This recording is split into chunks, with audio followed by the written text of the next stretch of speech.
Welcome to the Senators Online Summit. My name is Filipe Carrera, and I'm the president of the Association of Senators in Europe. I hope that this is the first of more to come summits. I was doing my accounting, and we have around 54 countries present.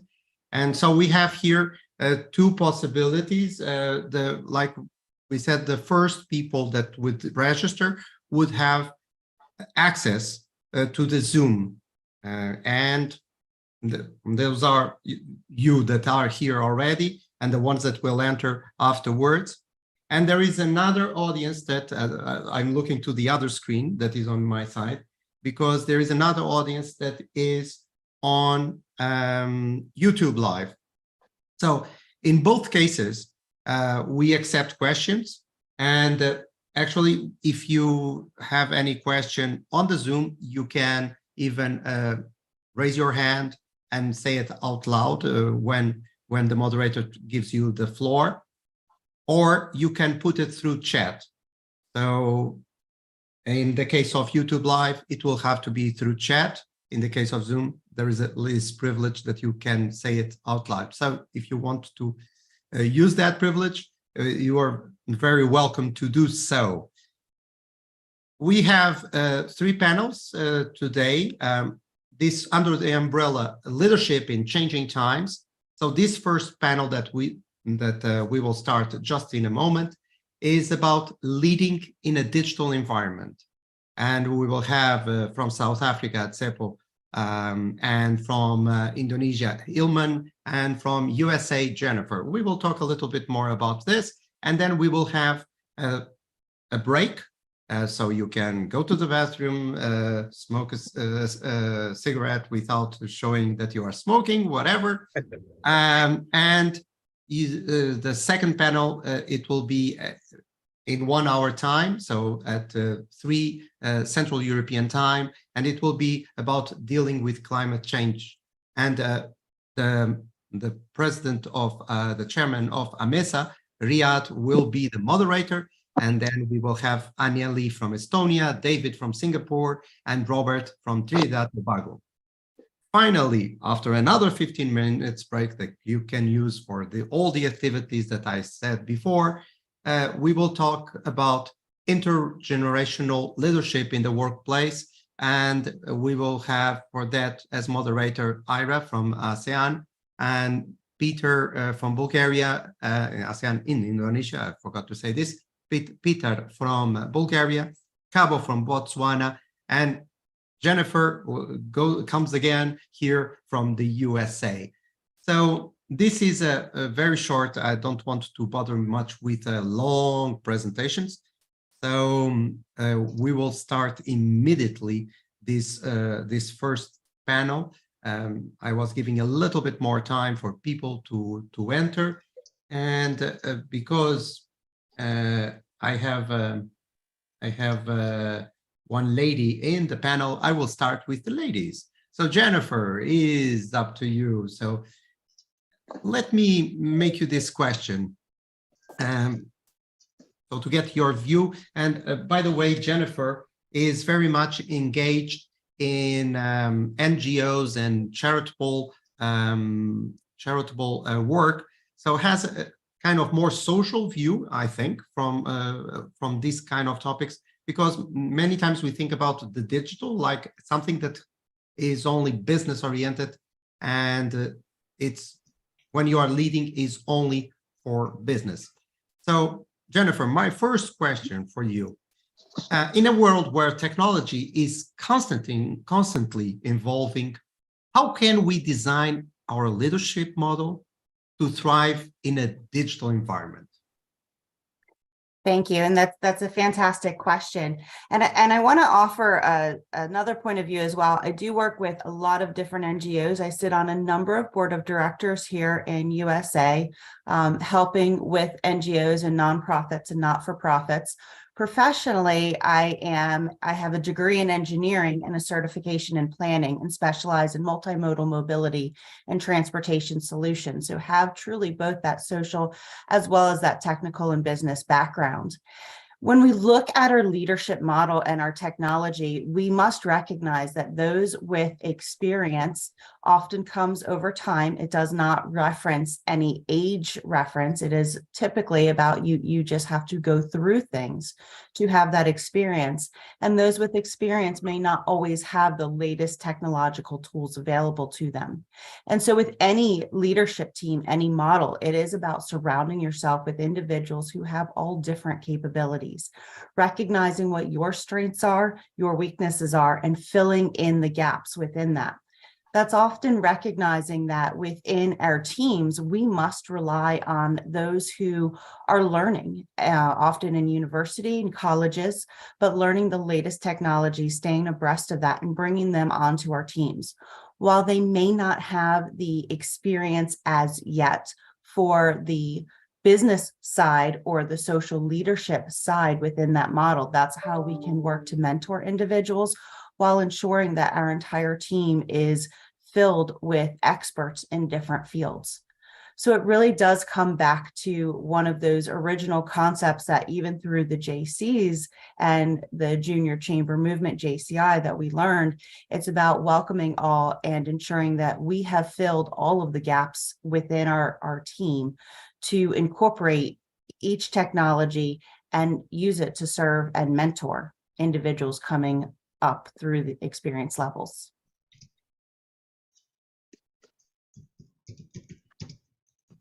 Thanks very much, Jennifer, for that insight. And and I like the what you said about it is about surrounding with people that are. Because when we think about leadership, many times we think about this kind of isolated leader. So one thing that, by the way, because I'm dealing with all the technology thing at the same time, I forgot to say that this is an organization, this summit is organized between the Association of Senators of Africa and the Middle East, Association of Senators of the Americas, Association of Senators of Southeast Asia, and the Association of Senators of Europe. So that's why I said that it is the first of several other summits that will follow for sure, because we have this space that we can exchange. So now we had the vision from Jennifer from the USA, and now let's go all the way to Africa. So Tshepo, one thing that I would like to hear from you is, okay, a lot of people talk about this digital revolution, but what is this digital revolution? How you see it? I know that you are a software guy, so this is the perfect question for you. And what is the impact that that is having in our lives and as a society as a whole? How you see it, Tshepo? Thank you very much, Filipe, and thanks to all the panelists and all the senators that are with us today. Let me start by indicating that over time, we've gone through various revolutions, in particular on how industry operates. We started with the first revolution, which was about steam engineering. We got into the second revolution, which was about assembly lines, where in factories, people were lined up to put together products with mass production in mind. And the third revolution, the internet came through, computers came through, and so forth. Now, the fourth industrial revolution is, or the so-called digital revolution, is where we have a lot more technologies fusing the physical world together with the digital world. So technology becomes part of our daily lives, beyond just using it as and when you want to. In this digital revolution, or the age that we are in, it is not always on demand that you will use technology. sometimes when you don't demand it, technology is there, it will also be part of your life. So it's divided into three major areas. The first one is where we are digitizing processes, we are digitizing our engagement with business, with society. We use devices in order to communicate with each other and not more. The other component is, and by the way, there's also integration of various technologies that are there. So your mobile phone can integrate with the Internet of Things devices, sensors, and so forth. Then the second area where these technologies exist is in business model, how we do business. You don't need to be in Jakarta, for instance, to do business there. You can do it irrespective of where you are in the world, and services can be provided irrespective of where you are in the world. We talk about 3D printing, we talk about authentication services that can verify people using big data and so forth. The third area is where you have digitization of products and services using smart sensors, big data, multiverse, and so many other technologies. So there's a myriad of disruptive technologies that are changing how we are living today. And that becomes part of the digital era that we are in. It affects society insofar as how we do things. Self-driving cars, you don't need to drive yourself. Probably it will lead to less accidents, I hope. Digital currencies that are there, making transacting between businesses and people a lot more easier. Internet of Things, they're able to detect patterns that we probably would not have using the old models of technologies or just using our own eyes. And today, there's this big thing about AI, ChatGPT. You structure a question, it can be responded to within few seconds, giving you a detailed response.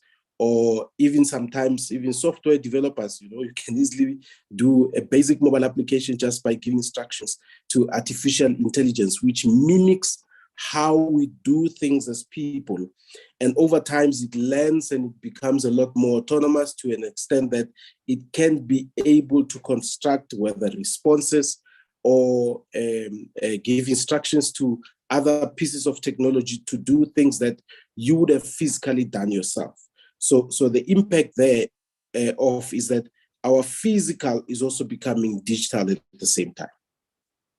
So basically, it is being embedded in our life. This is something that is happening now. That technology will be more and more present and less noticed. so yeah. Okay, so let's go for Indonesia. So Hilman. We know that we are having now some rough economic waters, and the digital economy is approaching around $200 billion. What are the factors that are driving its growth, and how is shaping this our world?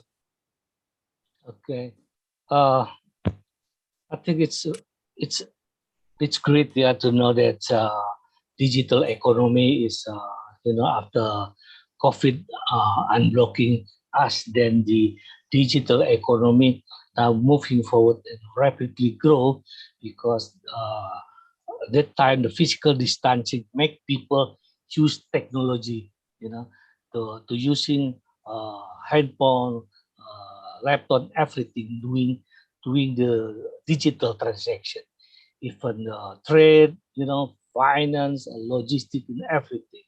So this encourage people starting to do a digital transaction.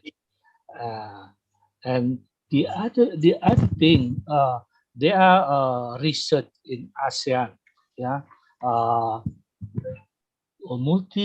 multi-year research program launched by Google and Temasek and Bain Corporation. They starting on 2016 up to last year, 2020. they describe how fast, that this digital transaction is very, very grow. Like this, in 2016, the ASEAN predict that to achieve 200 billion economy will be predict on the 2025.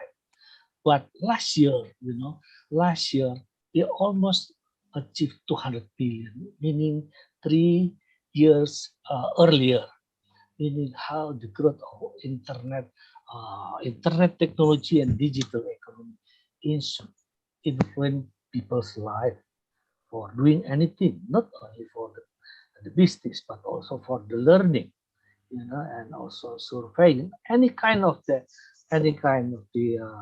activity. That's the you have to realize there's research is what you call it. That's give us the figure. There's tremendous growth, in ASEAN.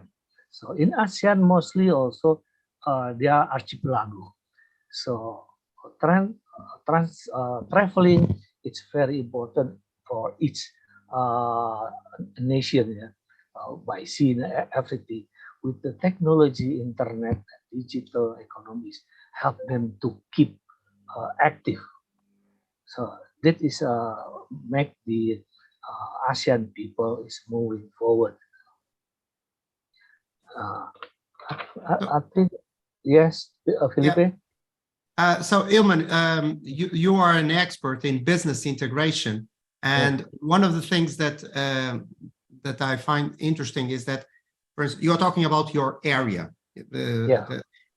Southeast Asia is, like you were saying, is a lot of islands dispersed, but it's interesting that before geography was a complicated thing, and now it's not so much, because these kind of technologies have flattened the world. So nowadays it's much easier to integrate and to work from any place in the world. So actually there are, coming from Indonesia, where you are, there are a lot of good examples of remote work and remote workers that go out there. There is a huge community. I've seen a lot in Bali of remote workers. It's one of the hot locations for remote work. And with that in mind,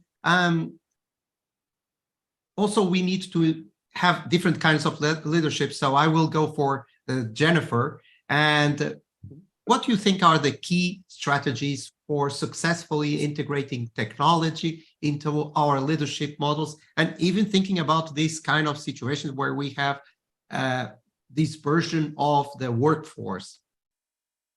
Absolutely. And we're seeing it today. We're seeing it now as a truly, as many will say, in a post-COVID world of here in the USA. What does that look like for our workforce? And what does that look like in the different types of businesses that we have? You have some, such as mine, in the engineering realm, where it has been very traditional to go into an office for the design side. You're going into the office, you're working together, you're mentoring young people, you're standing over a large table, looking over plans, reviewing all of these details. And truly overnight, as this entire world has seen, things had to change, and it really pushed technology into our industry and into, across every industry much faster than it would have otherwise. Something as simple as Microsoft Teams, which is the platform that I use professionally. We had a 6-month, 9-month rollout for it. We rolled it out in a week, and everybody became accustomed to it very quickly. And we found that we could do different reviews and have different conversations and still sit around the virtual table and look over plans. And it's having that capability, and truly from the leadership model side, as we're integrating technologies, it's having leaders that are flexible. It's ensuring that within that leadership model that we are, again, accepting of the possibilities. it's allowing, and what technology has done as we've seen it incorporated more and more through virtual working, through remote working from home, it has changed. And again, culturally in the USA, where it's a lot less vacation time typically and a lot less leave time and a lot more work oriented often, it's changed what that balance is. And it's having that leadership model who recognizes that an individual can take off for a month and still be in touch through technology. And so how we incorporate that is understanding what job do we need to do in the end and what tools will help us get there. You heard it said earlier that, technology is now integrated so well into our lives. We often take it for granted. We take for granted how easy things are to do. And that's even, and I'll use my background as an example, when we go out and look at roadways and transportation networks and transportation systems, it used to be a lot of measuring and surveying, and we're now sending out, LiDAR, flying LiDAR and drones to pick up information and be able to process it. And again, process it from anywhere. So it's being able to be, as I said, be flexible as a leader. And as we're working to integrate these technologies and making sure that our workforces are trained, that we're using the technologies that make the most sense, and that we're allowing this integration to happen, that we're staying open, that there are new systems and new processes that are better and more time saving than in the past.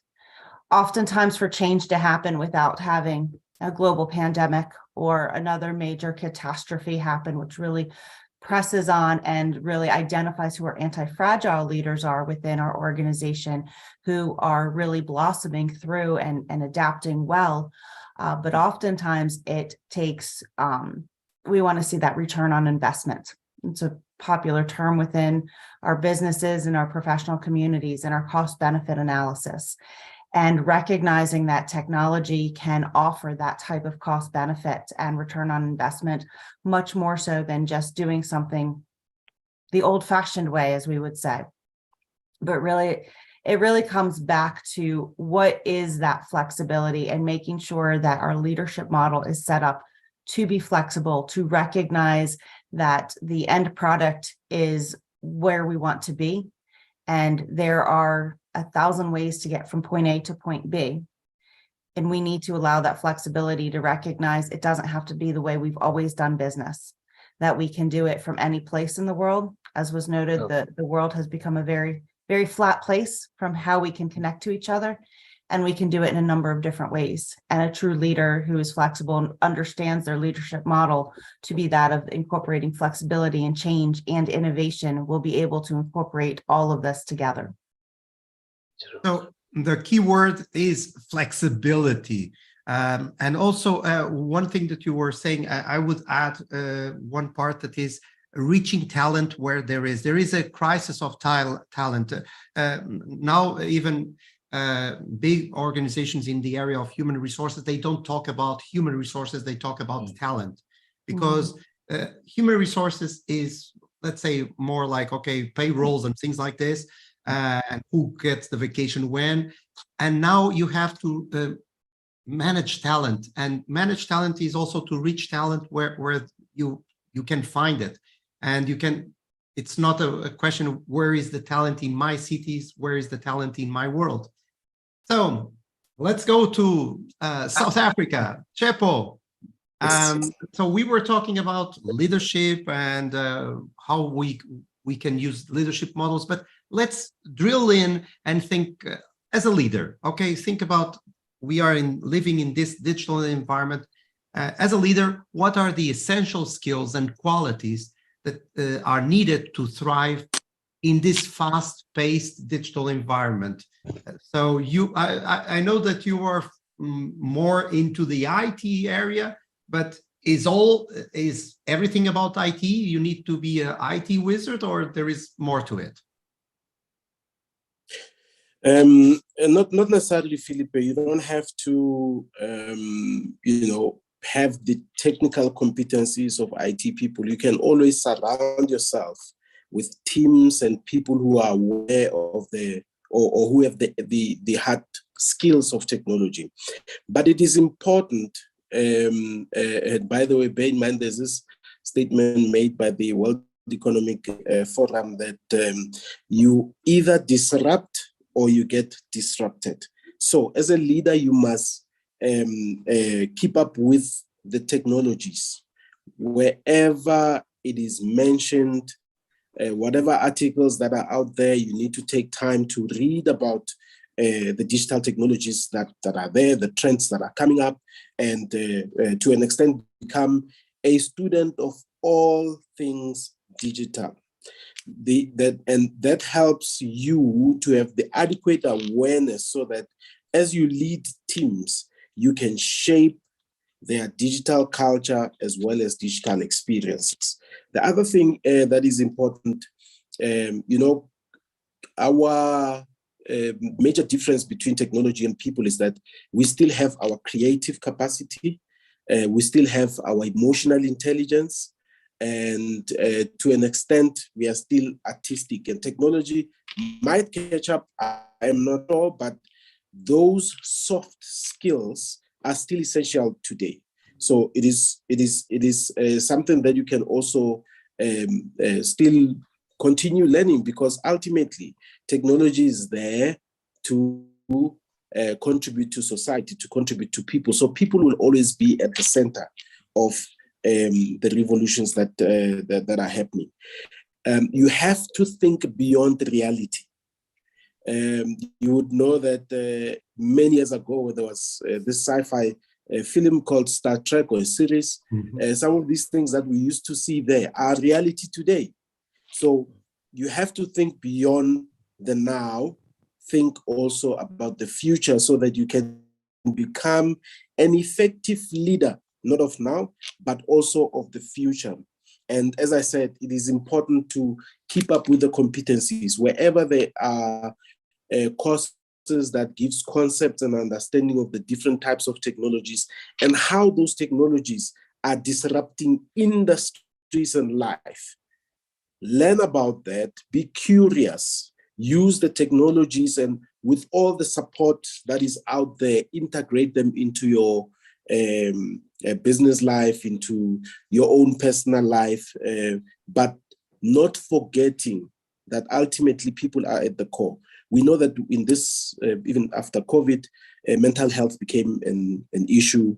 And as people are increasingly using technology as well, it also affects their well-being with replacement of people by artificial intelligence and other forms of technology. People are losing jobs to an extent. So if you are a leader who thinks about the future, you also can think about how do we model work of the future so that people can still have jobs, they can still live well, they can still integrate with technology while they are well off, so to speak. So become a student of all things digital.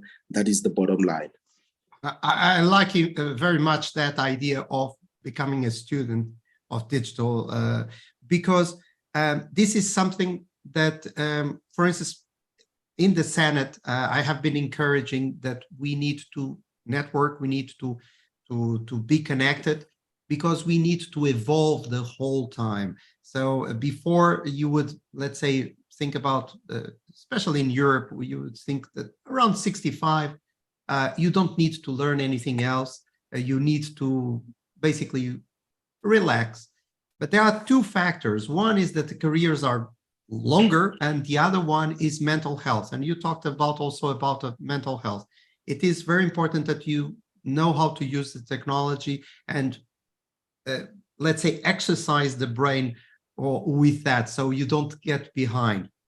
So I also found very interesting that you being an IT guy, okay, so no, you even you put people in the spot that it is important to really gain skills, but also to gain people skills. So and integrate technology also in the personal life. There is a thing that I talk a lot with my students, is that one way of understanding technology is also to integrate it in day-to-day life, and to do some test driving of it. So how we can improve our day-to-day life. So things that are very simple, like using an agenda, okay, to escape the hassle. By the way, we are open to questions on Zoom and to the people in YouTube Live. I see there is, by the way, we have some people saying hello from Belgium, from Aruba, from the States, Togo, Germany, Peru, Colombia, where Thailand, Malaysia, so Philippines, several from Philippines, and I'm from Portugal, by the way. So I also said hello in the YouTube Live. So if you want to say hello, say hello. If you want to put questions, because this would make even more direct to what you need from this panel. So now let's go back to Indonesia. So Yeah. let's talk about key consumers. Normally we think about this kind of technology, the digital. So this is very much millennial, Generation Z. But in your view, who are the key consumers driving the digital economy today in today's fast digital landscape? So who are they? Refer to that research, the main consumer, the main player, young generation.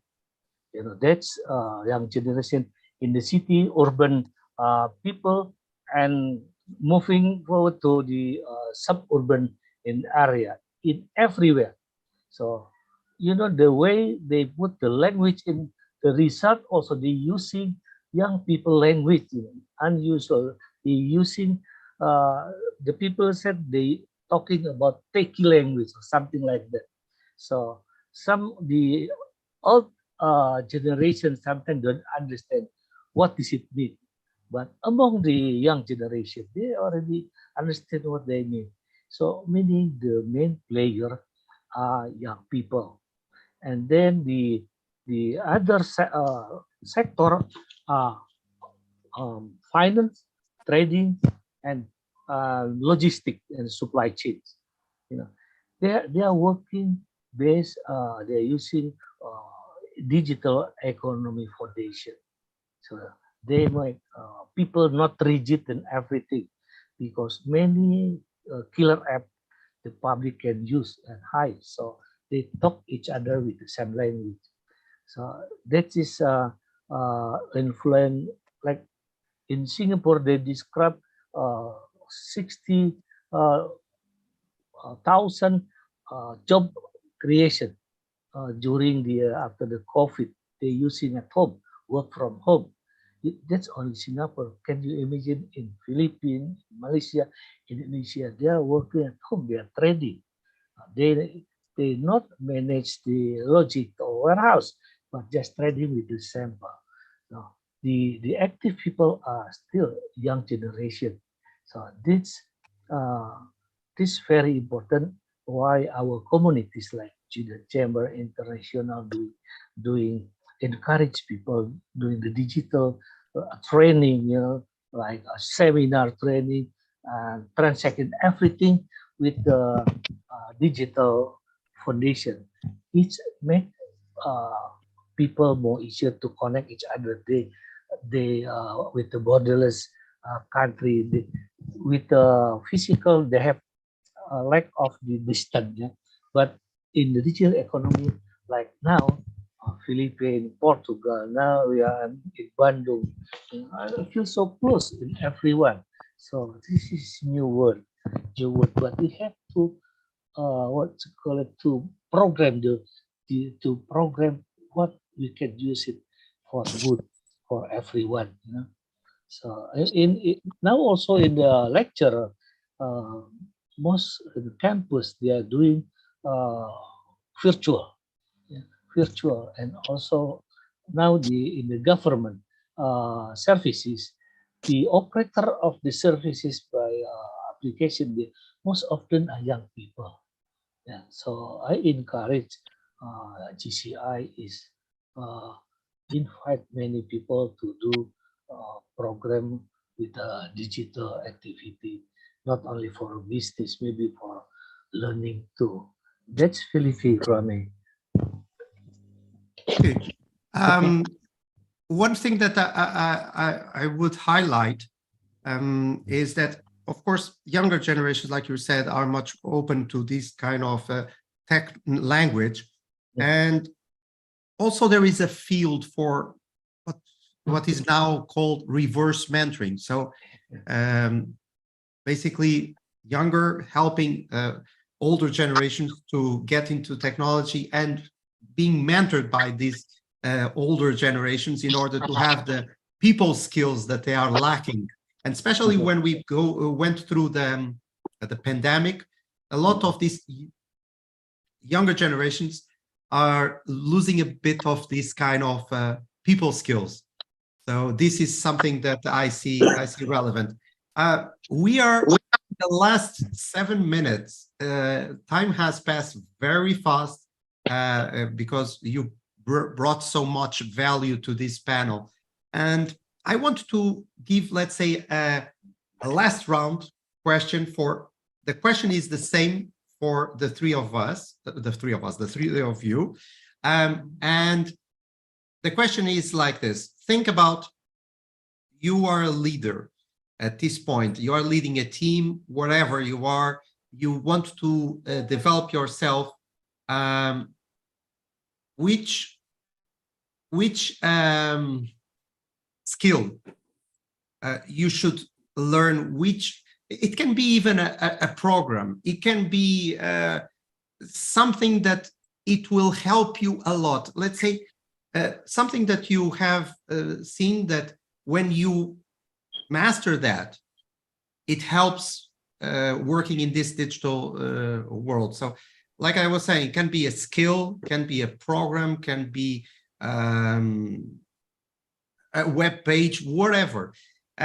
Give us, at this round, I want one pearl from each one of you, and you share with this audience one thing that will help you, not in, let's say, in a few months or something like that, something that will help you immediately.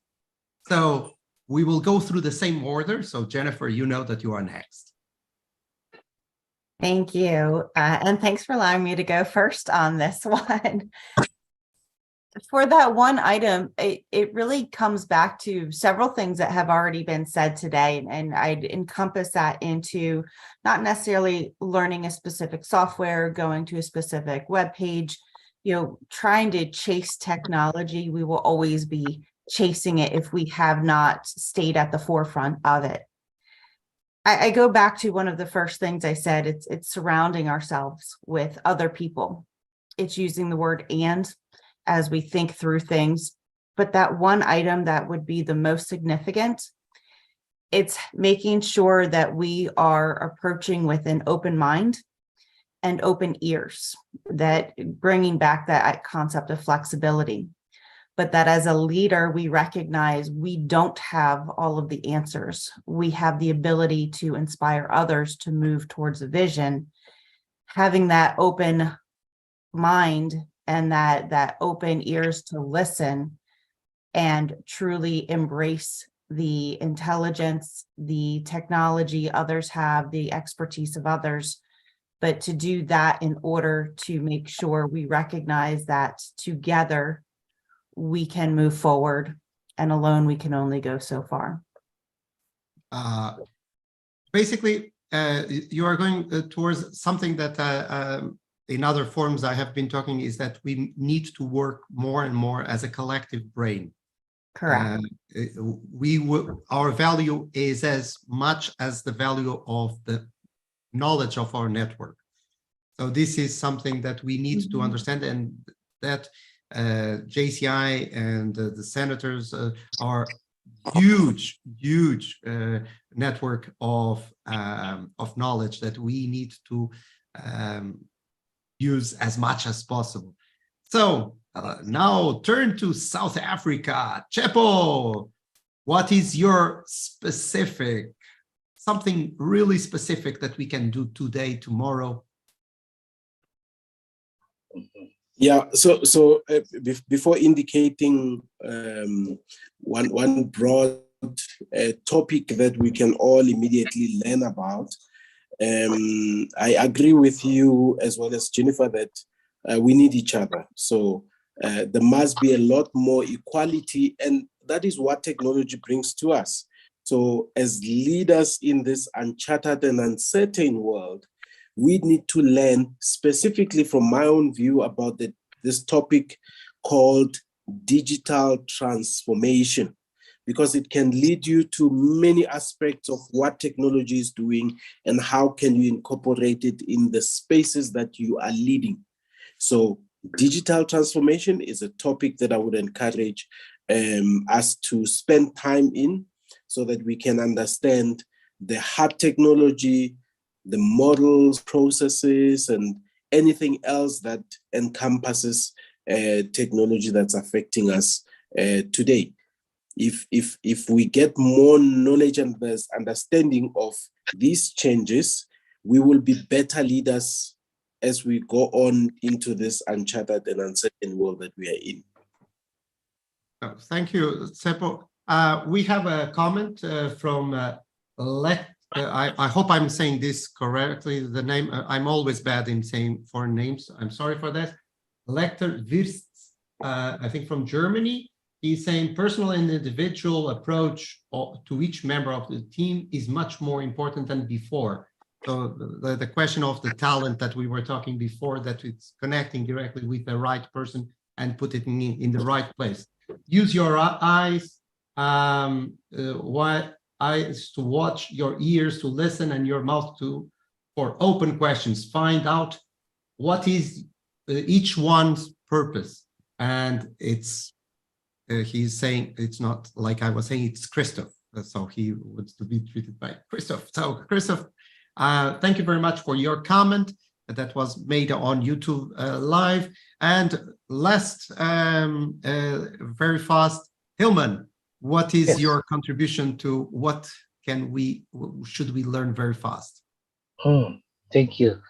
What I'm really concerned is not technology itself, but the technology is a tool for our community. You know, what we should develop and embrace is a community itself. So, what community want to do? You know, to develop individual development, to sharing knowledge, doing transaction, everything. So the technology is a part of the activity of the community. So let's say in each region, they have a community center of JCs or Renat, and then they're working agenda on a program based on the digital tools. So I agree with our senator from Africa, South Africa. You know, this is very important, is a digital transformation. So our responsibility is to narrow the gap between undigital age and the digital era. So we have to create something on the middle there. So the community center is very important to understand the technology as a tool, not a goal. You know, so the goal itself is community, to develop of the knowledge, the develop of the economy, the development, networking. This from you, Filipe. So again, it should be something that helps the community as a whole, and we should, and that's why organizations like JCI, we can really create value as a community. Because I put the challenge, give me one thing, one simple thing, I will give you mine. It will be very fast. One thing that I learned in JCI, I've never heard about it before JCI, and in JCI people love to use it, is mind mapping. Mind mapping is very good when you try to make some complex reality in a very simple way. And digital is a complex reality. I use it a lot, for instance, for brainstorming and everything. Even when we were working on how this summit will be, we worked all the time. This team across the world, we worked with a mind mapping, and that always gave us an idea of the whole picture. So we went 3 minutes overboard, but we also started 3 minutes afterwards. So it is exactly balanced. So I want to thank you, Jennifer, Tshepo, and Hilman, for your contributions, for being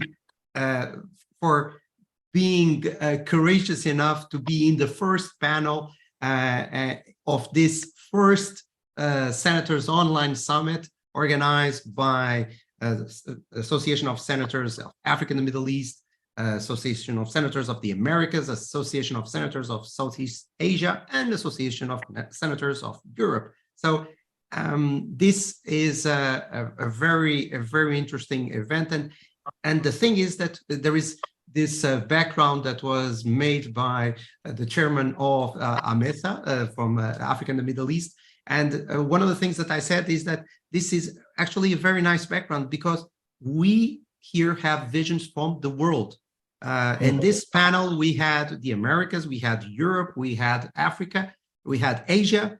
And this is something that we need to work more in getting this knowledge. In this digital world, like we were talking before, your value is equal to the value of the knowledge of your network. So our network is worldwide. So let's have more of these kind of discussions. So we will have now a break, but during the break, I want to do some small activities. So if you want to stay, please stay on. We will restart it in 10 minutes with Ryad that is already nodding his head, so he's ready to go.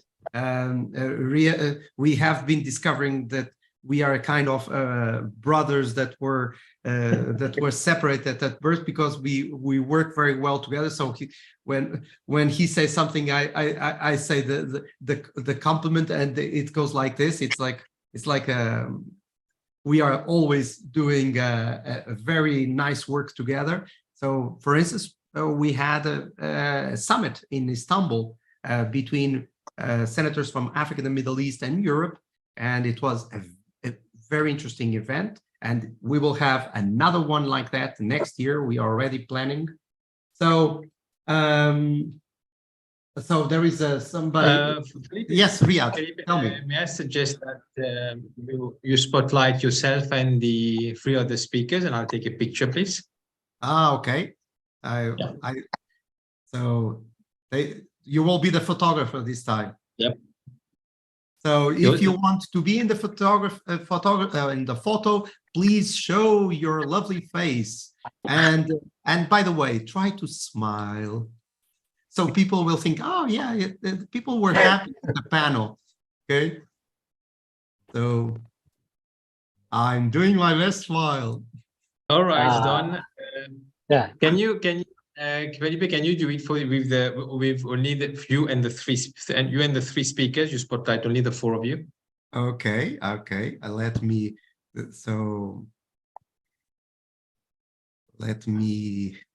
do that. And and here we are. Oh, the moderator and the 3 speakers: Portugal, Okay. Now USA, and Indonesia, and South Africa, all together in one Zoom call. you're good. You're good. Thank you. Thank you. You see, that's why I like to work with Ryad. So let's take now it's taking this out.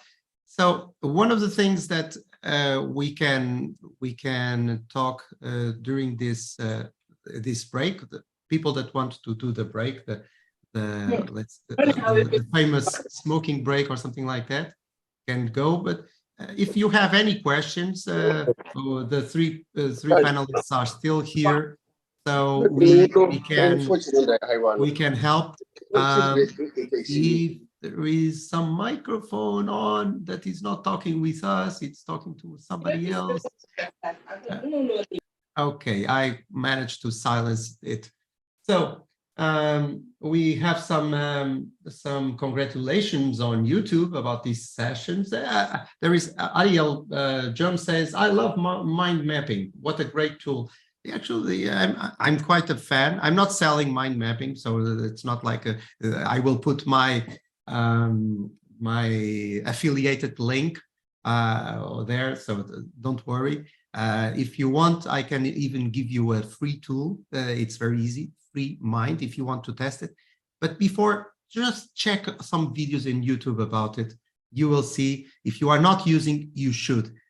I think that this mind mapping should be even taught in schools when the kids start in school in order to how to study and everything. It is an amazing tool. Anybody else has a tool that that you suggest from the audience? We got our panelists and myself suggestions. So if you have, we still have some 6 minutes, and there are people that might be now having going to the bathroom or having the cigarette or whatever. So any other suggestion?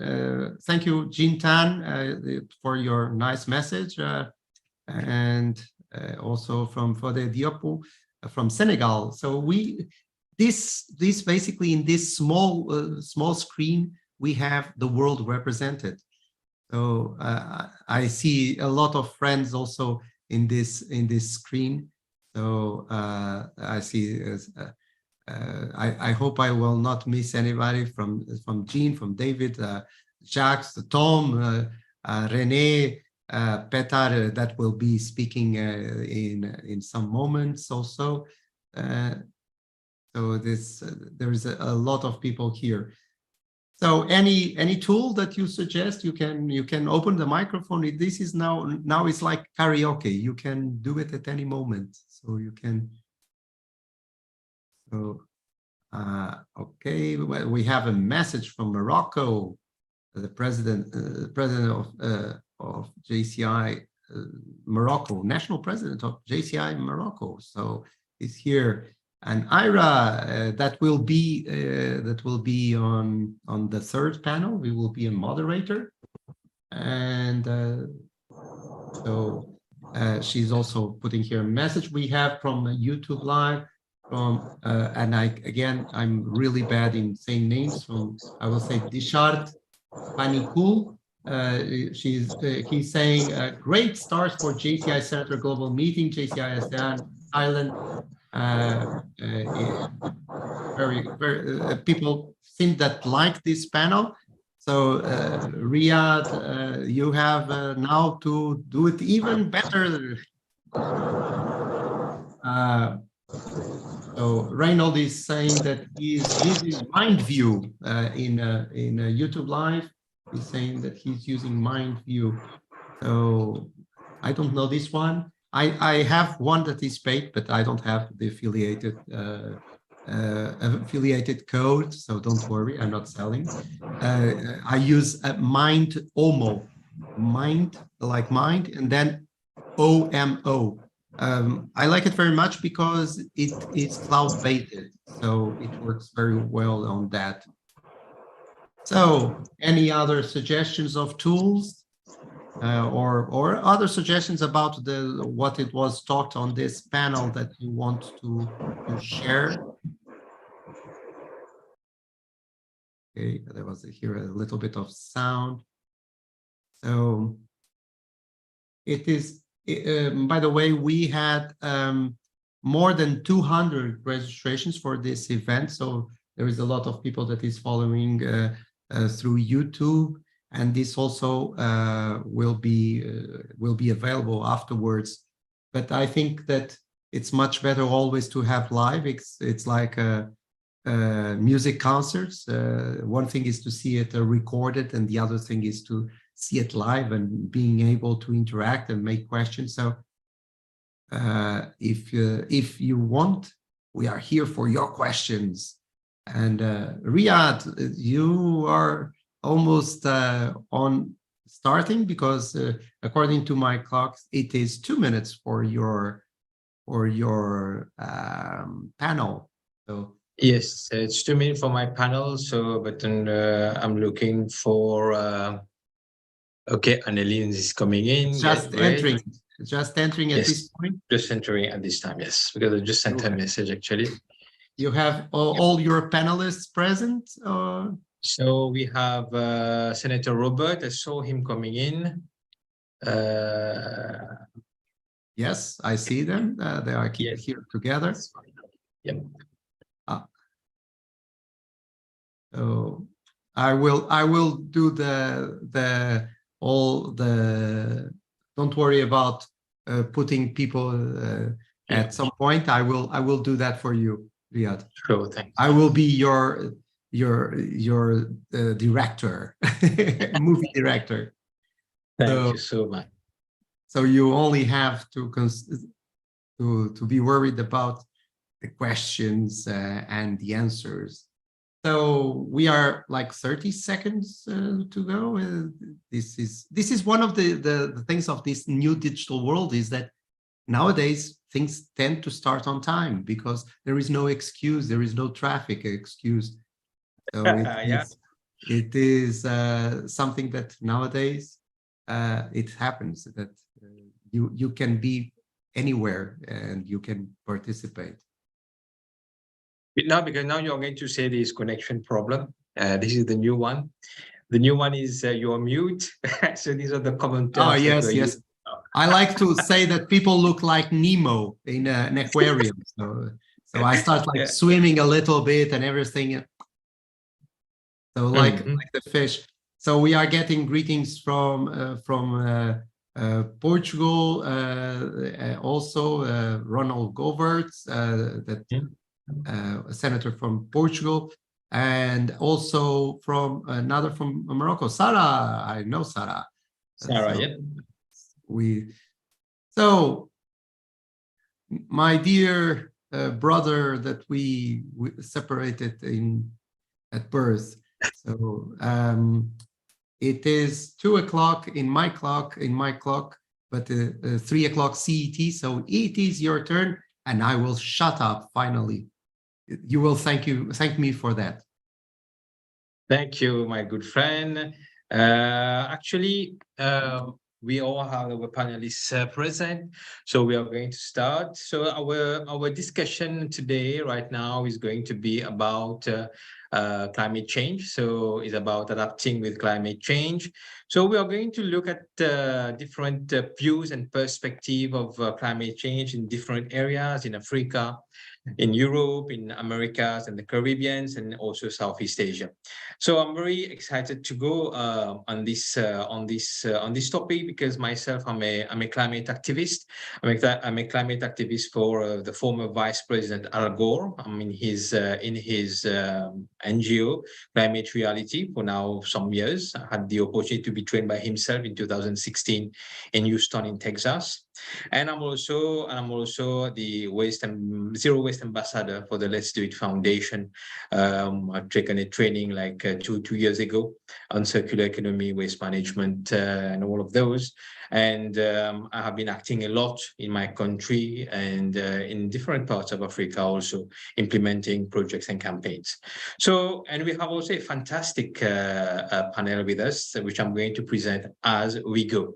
So, if we have just to look into a little definition of climate change, so if we go to the definition of the United Nations, it says that climate change refers to the long-term shifts in temperatures and weather patterns.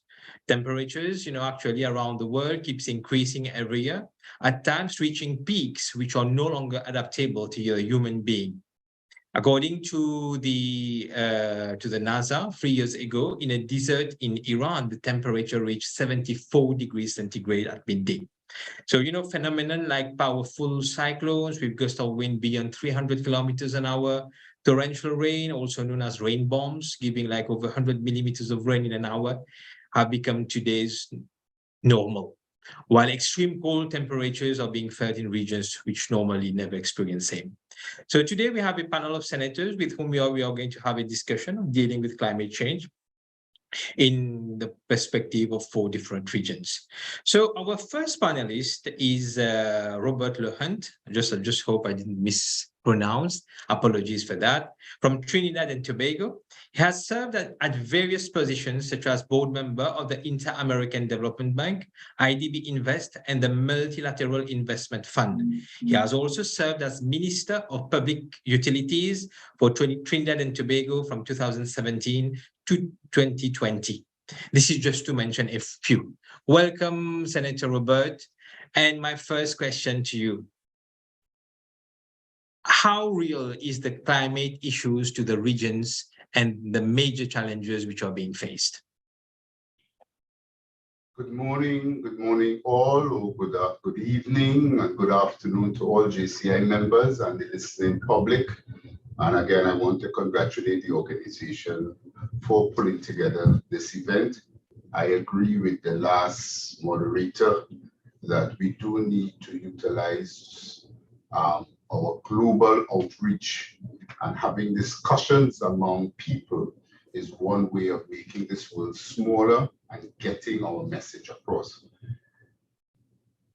As you said, when I speak as a region, when you ask me to speak, I speak on behalf of both the Latin America and the Caribbean region. And I will say that the Latin America and the Caribbean region is the second most prone region worldwide to environmental and climate disasters. According to the IMF, I think this is a particular statistic that we're not familiar with, but up to roughly 2/3 of the 511 disasters to hit small island countries since 1950 to now. So again, climate change is an issue of these things that we have been working with and working with since that time. 2/3 of those happened in the Caribbean region, and it took more than 250,000 lives. Caribbean small island development states are particularly susceptible to the impact of climate change and natural disasters due to their location along the hurricane belt in narrow coastal zones and the limitation of space on the island. Caribbean nations could be greatly affected by the ongoing rise in sea levels, change in rain patterns and temperatures, and increasing intensity of natural disasters. The IMF estimates that the economic impact of hurricanes in the Caribbean could be as high as 5.7% of GDP on average, and that figure will increase to between 22 and 77% per year by 2100 in a global warming scenario of CO2 concentrations and high global temperatures. The reality is, without concrete climate actions, by 2050, more than 17 million people in Latin America and the Caribbean could be displaced to escape the effect of climate change. 17 million in the region, Latin America and the Caribbean. And we are seeing this happening even as we speak. Now, if you look at some of the coastal islands out of Panama, we are seeing communities being displaced even right now. When you live on a small island climate change is not just a theory or discussions, but it is really a real probability of eradication of your existence and your way of life. Global estimates that 93 trillion US dollars is needed to finance low emissions, resilient infrastructure, with 70% of this value to be invested in urban areas.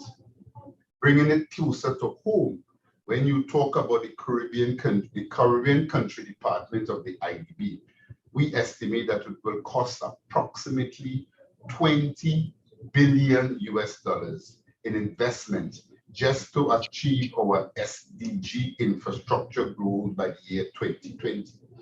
So I've given you a lot of figures because, you know, my background is in banking and finance. But, you know, I think figures tell a story because figures don't lie.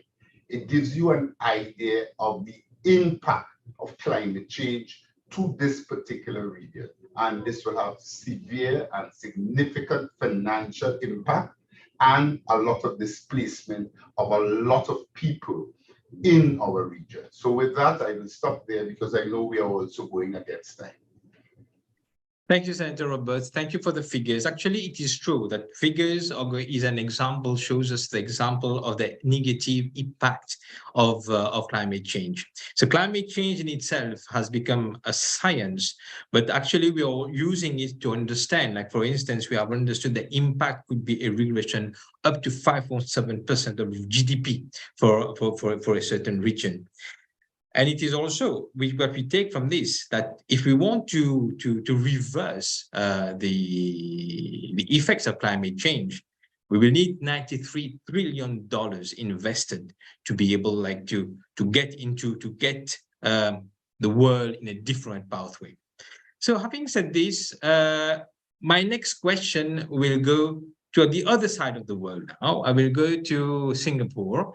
My question will be to Senator David. So Senator David is actually the Honorary Secretary General of ASEAN, has been in the banking industry for over 44 years, like in operations, technology, and procurement. He has retired in 2019 and continues as a consultant with the Association of Banks in Singapore. Actively involved with the SWIFT community, he is also the chairperson of the Singapore SWIFT user group. So, Senator David, please tell us, Singapore is such a small country in Southeast Asia with a very small landscape. So, what is the importance of climate change to this small nation? Thank you, Senator Ryad. It is a great honor to be on this panel, to be able to can you hear me? Yes. Okay. Yeah, it's a pleasure to be on this panel, to be able to share what we are doing here in Singapore. Yes, if you think, we are such a small country with only 734 square meters, 5 million people. Why are we so concerned about climate change? And in fact, in terms of the global emissions, Singapore only contributes not even 1%, we contribute 0.11% of the global emission. Because climate change is an existing threat of our lives, of our times, and because of climate change, something that is of concern to Singapore are the rising sea levels and the extreme weather patterns, right? As we see around the world, millions of lives and livelihoods are in danger. So Singapore, as a low-lying state, is particularly vulnerable. Our weather is getting warmer, the rainstorms heavier, and dry spells more pronounced. And so, as we see, climate change is already happening, and its physical manifestations are already becoming increasingly evident, especially here we can see in Asia, and we already see unprecedented heat waves, floods, and agricultural degradation. So climate change is not just a global challenge, and Singapore is taking a firm actions to do our part to build a sustainable future. So Singapore as a nation, we support the Paris Agreement. We are one of the 196 parties to the United Nations Framework Convention on Climate Change. Right, there was at the COP21, as we know, in Paris. And so under UN's 2030 Sustainable Development Agenda and Paris Agreement, we are positioning ourselves to achieve a long-term net zero emission by 2015. Right. So when we talk about climate change, we are always looking towards environment, just as I mentioned earlier about weather, about pollution. But more important, actually, climate change disrupts global supply chains, and threatens access to water, to food and energy. Even more prevalent and current as we see today in the conflicts that we are witnessing, even right now as we speak in Ukraine and Sudan, all these conflicts are generating a lot of carbon, right? And even it's known that if the Pentagon were a country, it would be the world's 55th largest emitter of carbon dioxide, right?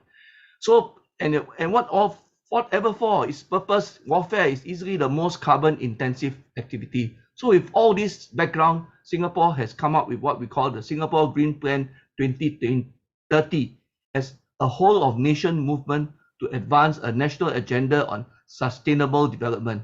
And in Singapore, we believe in public and private partnership with a common goal and vision. And two areas that we are looking at is from the environment, we are looking at coastal protection as we see rising sea levels. In fact, we already provided 2 years ago, the government announced that they have allocated 100 billion towards this initiative to protect our coast. And already 125 million research study is underway on coastal protection and even flood management. So even in our development of our, we have this new Tuas megaport. We have already increased the site to 5 meters above sea level, because we expect in the years to come for the sea levels will rise. Right? So reducing carbon emission is our priority. Greening, right? Even our data centers, we are looking into having hydrogen power, clean energy, and as you know, Singapore is an aviation center. We are also promoting what we call SAF, the Sustainable Aviation Fuel.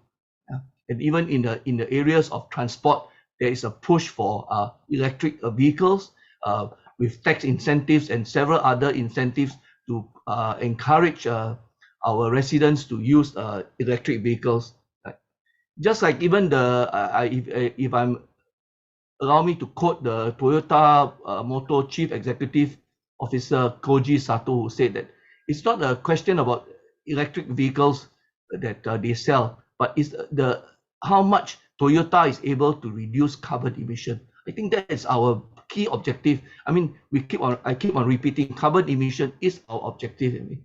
And even within our country, in Singapore already in decades ago, we believe in making Singapore as a city in a garden, and we are proud to say that we are one of the greenest city in the world. Even with that, we do have a current movement called the 1 million trees that we started in 1 million trees movement that we started in 2020, and we expect to achieve 1 million by 2030. But today, in 2023, actually we have already achieved 500,000 trees. So these are the initiatives that we are doing. Thank you. Yeah, because of time. You have already answered two questions in one answer. So we can just proceed with the other speaker. The other speaker is now we'll go to Europe, to Estonia. We welcome Anneli Ohvril. She's actually the CEO of the Let's Do It Foundation, Let's Do It World, with its flagship project, which is the World Cleanup Day, which has engaged more than 70 million people to clean up actions to create waste-free world. So Anneli has been JCI Estonia president in national president in 2011. So I just want to say that I was also national president in 2011 for JCI Mauritius. Senator 7869. So why I mentioned that, because mine is 2 above, 7871, and she's TYP Estonia 2012. So she has been awarded with the prestigious national award by the Minister of Foreign Affairs in Estonia. She's in circular economy and change management, and her expert is in these two categories. So Anneli, please tell us, how big is the waste problem in the world? Yeah, thank you. Thank you for the lovely introduction. Yeah, the climate change is real. Actually, I'm just reflecting also the previous talks, and I'm from Estonia, and I'm from the country where 30% of population believes that there is no climate change. And also another 30 thinks that the climate change is actually good, because if you have been in Estonia, there are 7 months of a cold period where it's winter and it's not so lovely to be in Estonia. And people believe that climate change is a good thing because it's then we can also, enjoy warm weather. So in Estonia, we also explain all the time, so what is climate change in reality? It's not about the warm weather, it's about the storms, extreme weather conditions and so on. But how big is the waste problem? The waste problem is extremely big. There is estimations that we as human produce 2 billion tons of waste annually. If I say that the 2 billions, people are not understand is it how big difference is million, billion, or trillion. We even don't know how many zeros there are. Maybe million may understand. If you have $1 million, then it's really pretty cool, right? But if there is already billion, then it's, oh my gosh, it's too much. Then, as you said, we are organizing World Cleanup Day every year, and pre-COVID, and there was around 20 million people who came out on the same day to pick up waste, 20 million. If we take this 20 million, then around 3.5 billion people don't have access to waste management systems, which means that where waste is going to the nature, it's going to burn, or we are using, let's say, natural waste management system, which called rivers. We just put their waste to rivers, which is to nature, right? So if we take this amount, which most probably end up in nature this year, it means that every and each person out of this 20 million should pick up at least 50 tons of waste. 50 tons of waste on the same day, and then we are able to clean up all the waste, which is most probably end up in the nature this year. And I'm not talking about the waste which is already there, and this is also a lot. So you can understand that one person can't pick up 50 tons of waste. So the World Cleanup Day is also can't be the solution for the waste problem. It's really big. We have to change the system. I will give you more examples. People says that okay, but I'm a good one. I'm doing good. I put my waste to the bin, and I'm the good guy. Someone else there, somewhere I don't know, in Africa, Latin America, Asia, America, just name it, should change, but not me. Then it's actually everybody's problem. There is many researches which shows that we already eat plastic. 90% of salt contain plastic, microplastic, also water, also beer. So we eat already amount of 1 credit card of waste every week. Doesn't matter where you live.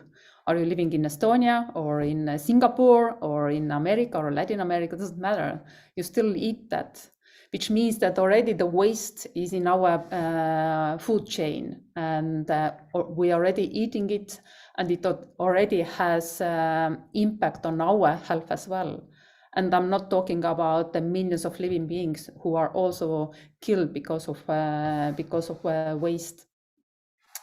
So our wasteful habits is the reason of climate change. And if people are thinking about the climate change, that this is something abstract, this is something which I don't know, government maybe like to tackle it, but it's not about me, I can't change the climate. Actually, we can change, and this is really time for change. And we have to rethink our concept of waste, our concept of production, our concept of consuming, and our concept of being part of the nature. Thank you for this. It was interesting to understand the quantity of waste that we are producing on an annual level, and that truly that people really do not think that they are part of the problem.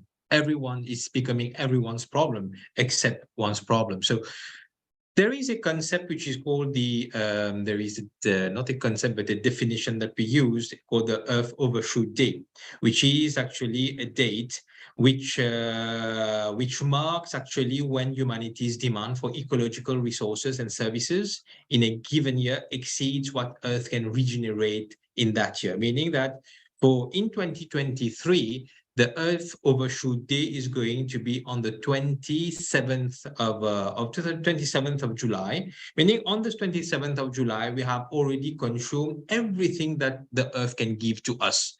So like as from the 27th of July onwards, we are on overdraft. We are already consuming what the Earth can give you for the next year.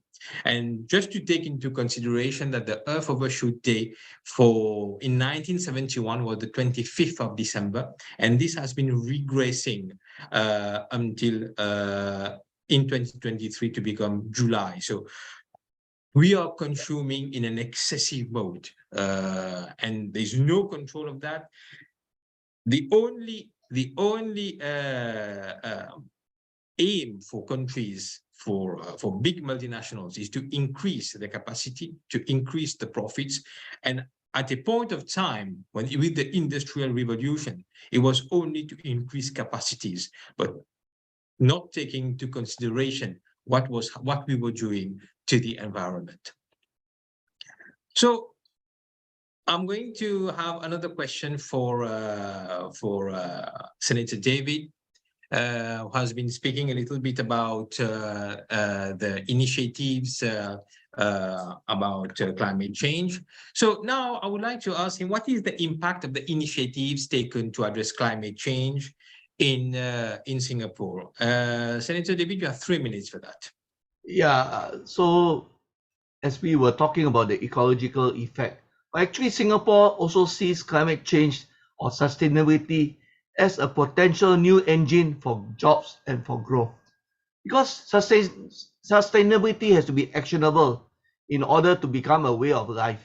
And as a financial center, we are looking at sustainable finance as a collective. And that's where the Association of Banks issued responsible financing guidelines in 2015. And it was also recently updated to support our financial industry's ESG journey. And these guidelines define the minimum standards on responsible financing practices to be integrated into our member banks and into the financial institutions' business model. And we collaborate with our central bank as part of the Green Finance Action Plan. Guidelines which they issued what we call the Environmental Risk Management Guidelines that were issued in December 2020. So finance is a key enabler. It's very important to us of economic activity and plays a critical role in facilitating and accelerating the transition to a low carbon economy. Because at the end of the day, don't forget, manufacturers, business, they require capital, and the financial market provides capital to economic activities that can help challenge the limit temperature rises, products that are labeled as green, products that can be identified, as green products, so that they can be part of ESG investment decisions. So in Singapore, the central bank also has created what we call the Green Finance Industry Task Force. And the purpose of this task force is to establish a taxonomy for Singapore-based financial institutions to identify activities that can be considered green or transition towards green. I think this thing of transitional finance is another key factor, you know, as we grapple with carbon neutrality. So in Singapore, under the GFIT, the Green Finance Industry Task Force, we are developing this taxonomy, which are based on international best practices to guide our financial institutions, right? So that we will be able to allow for progressive shift towards greater sustainability and support inclusive economic and social development. Right? And this task force is currently developing more granular activity level criteria, including science-based metrics and thresholds to help operationalize the classification system, right? To improve disclosures, to foster green finance solution, to enhance environmental risk management practices. So in a nutshell, you can see we are very focused also on the economic aspect of climate change. Thank you, Senator David. It's interesting to understand, like, for a country who is actually producing only 0.11% of the global emission, and that putting all these kind of initiatives is simply amazing. You're not directly concerned, you're that concerned of the effects of climate change, but you are, Singapore, with its 5 million people by population, is one of the least polluting. Just like Africa, is one of the least polluting continents, but actually we have become a sink for all the pollution that is being emitted for especially high consuming countries. This is why there is a constant pressure of different organizations, institutions, to make sure that our rainforest, the second biggest rainforest in the world, which is found in Congo, to keep it and make sure that it's not deforested, because it acts as a second lung for this world. So since we have been talking about initiatives of the economy, so I'll go back to Senator Robert. So what are your thoughts on the availability and access to financing for climate change initiatives, and the role you see multilateral development banks and other funding agencies playing in addressing this financial gap? Again, thank you. You know, and this concept of financing it's a very important one. I have noted what my colleague from Singapore was saying, and I heard what you just said from Africa. As a matter of fact, when you even look at some of the countries in our region, Panama, Suriname, I mean, they are actually negative carbon emitters, one of the top 5. We have 2 or 3 in our region that are actually negative. So, you know, this question about financing brings very quickly into focus the concept of who should really be paying, who should pay, and who needs to contribute to this whole idea of climate change. You know, in another part, the concept of the net polluter pay concept, right, is one that I am very familiar with, the polluter pay concept. And therefore, whoever contributes that brought us into this position, there is the view that they are the ones that need to provide us with a lot of the financing to get us to reverse this situation. We know that our countries need, I mean, when you look at the situation and you talk about it, we know that our countries need investment to be more resilient. We need more climate adaptation and climate mitigation progress with a greater focus on adaptation. So there's a lot of work to be done. We have seen in our region, for example, I have seen where as a result of climate, there are prime ministers, one particular prime minister of St. Vincent gives this joke once of, here it is, you know, we had the effect of a hurricane, a bridge got blown away. He already had serious debt. You need to borrow money to fix the particular bridge and to restore it.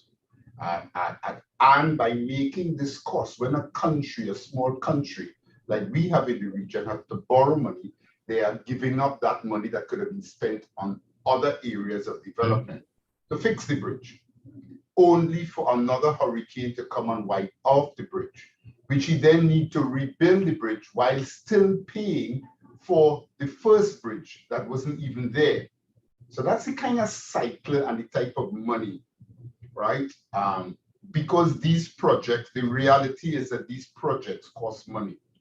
It is in an estimate done again by the IDB, the infrastructure and social spending needed to meet climate change goals in the region is between 7 to 90% of GDP by 2030, or US 407 million to 1.3 trillion by 2030. That's the kind of financing that you require in our particular region.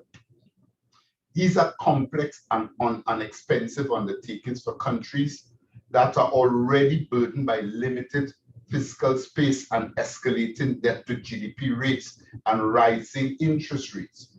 Again, when I mentioned before that over 2/3 of the major disasters that had happened since 1950, not now, has affected the Caribbean region.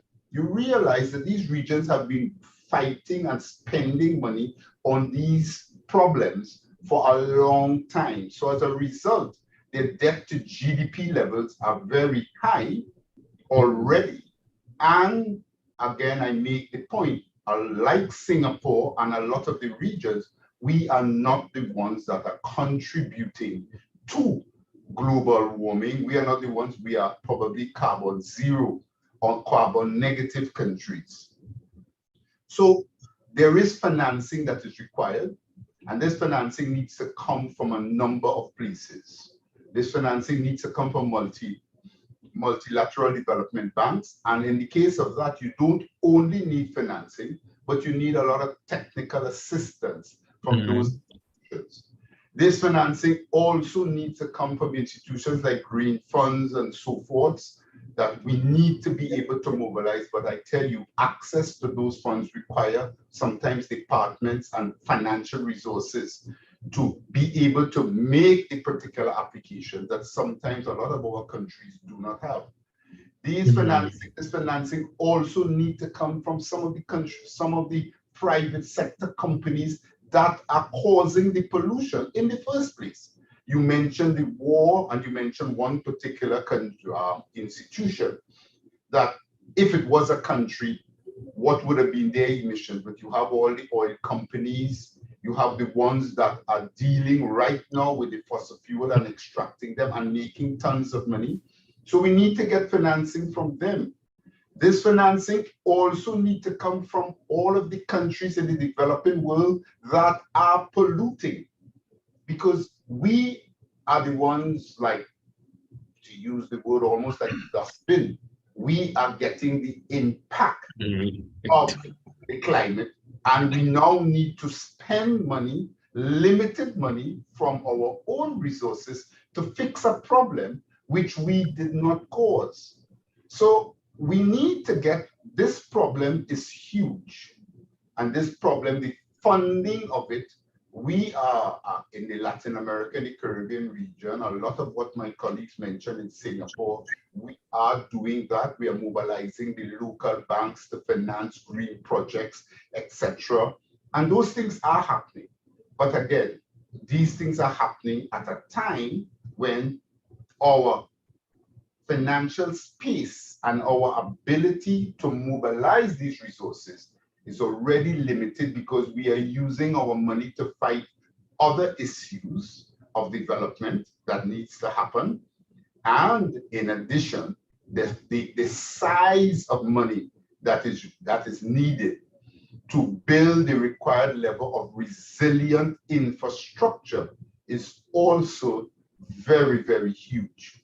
So this requires a multi-pronged approach from both the private sector, the developed countries who are the ones that are polluting and who have grown their economies as a result of the pollution, the private sector companies that are making millions of dollars as a result and polluting, and they need to have a responsibility to help these countries, especially I speak a lot for the Caribbean region, but again, for the Caribbean and Latin America, in providing the financing to deal with both mitigation type projects and adaptation type projects. Thank you, Senator. It is interesting to note this non-ending cycle when a country is facing these negative ripple effects of climate change. Myself, in Mauritius, we are getting cyclones coming in Mauritius more frequently. And in one part of my business, which is agriculture, so I've suffered a lot in the month of January. I didn't even recover from the cyclone of past year. Then this year, all my infrastructure was damaged again. So now I had to go for full re-engineering of my infrastructures. So money that could have been invested differently, but I had to come back to this own business because it is becoming like an economic non-ending cycle. If anyone wants to ask questions to our panelists, you please write it on the chat, and even Filipe can take questions on the YouTube channel. So I'll take another panelist, and then we'll see whether we have certain questions from the floor. So my question will go to Anneli. We know that since the climate conference in Paris, there has been a follow-up on the commitments taken by the government signatories, those governments who were signatories of the agreement during the different COP, the COP conferences. But each year, the IPCC reports demonstrate that these initiatives by the governments are not taken seriously. So, for me, what I would like to know from you, Anneli, is that who and how can we solve the waste problem? Yeah, thank you for the questions. The roots of climate change are lying in linear economy, which also known as a take, make, and dispose model, which means that our model is based that we are extracting the resources, we are producing the products, and we're using and then throwing them away. But it's even child understand that it can't be sustainable. The model served us quite well in the beginning. I believe that humankind never has lived so well as we are living at the moment. We are really can enjoy the life, but it also has a price. And we are also living in a depth, as you said. Overshoot day is already 27th of July, and after that, actually, we are already borrowing from the future generation. So we are with the linear economy. The problem is that to make a transformation from linear economy to the circle ones, which imitates the nature, actually needs that everyone is involved. All the sectors are playing their parts, so that the governments develop the legislation which supports circular economy, and also allocate the budget for the circular economy to the funds, as previous panelists said, that the life goes where the money goes, which means that if you are sending somewhere money, it starts to grow. Then the corporation should design out the waste from their production and all the life cycle of their products, and also develop such kind of business models which doesn't have any waste.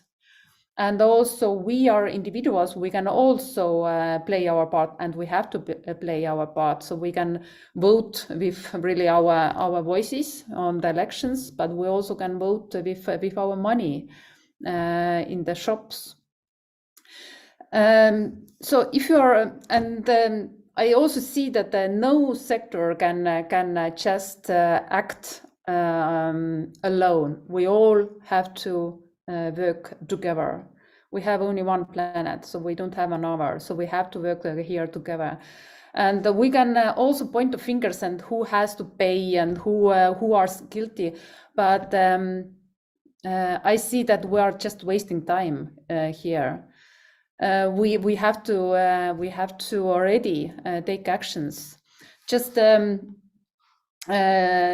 imagine as individuals, every day we are throwing something away. But as in nature, there is no way. There always stays something somewhere on the planet. There is no planet B, right? So there is no way. So it means that we can't just throw things away. In nature, everything goes in circle. Everything which is born and live and eventually die and become a source to another life. So we also have to implement such kind of circle in our lives as well. So now imagine that you are not producing any waste in your life, no waste. You may laugh at the moment, and you can say that it's not possible because we have a packaging and everything, all our products, and we just have to put it sometimes to the waste bin. But just let's start with the concept of zero waste, and we can also live as really like a full part of nature, of the environment, because the humankind is only race on the earth who has produced such kind of products which linger in the environment for thousands of years, like a plastic. No other species doing that. So we are only ones, and we very often call it innovation. So how can be the innovation if it actually kill the environment and ourselves as well? So what is my message is that everyone should act quickly, should do everything which is in their power to really rethink the consumption and to rethink how we are enjoying life on this planet. The enjoyment is not in the products. It's not in the amount of things what we have at home. It's in emotions and maybe enjoying the family and the social relationships.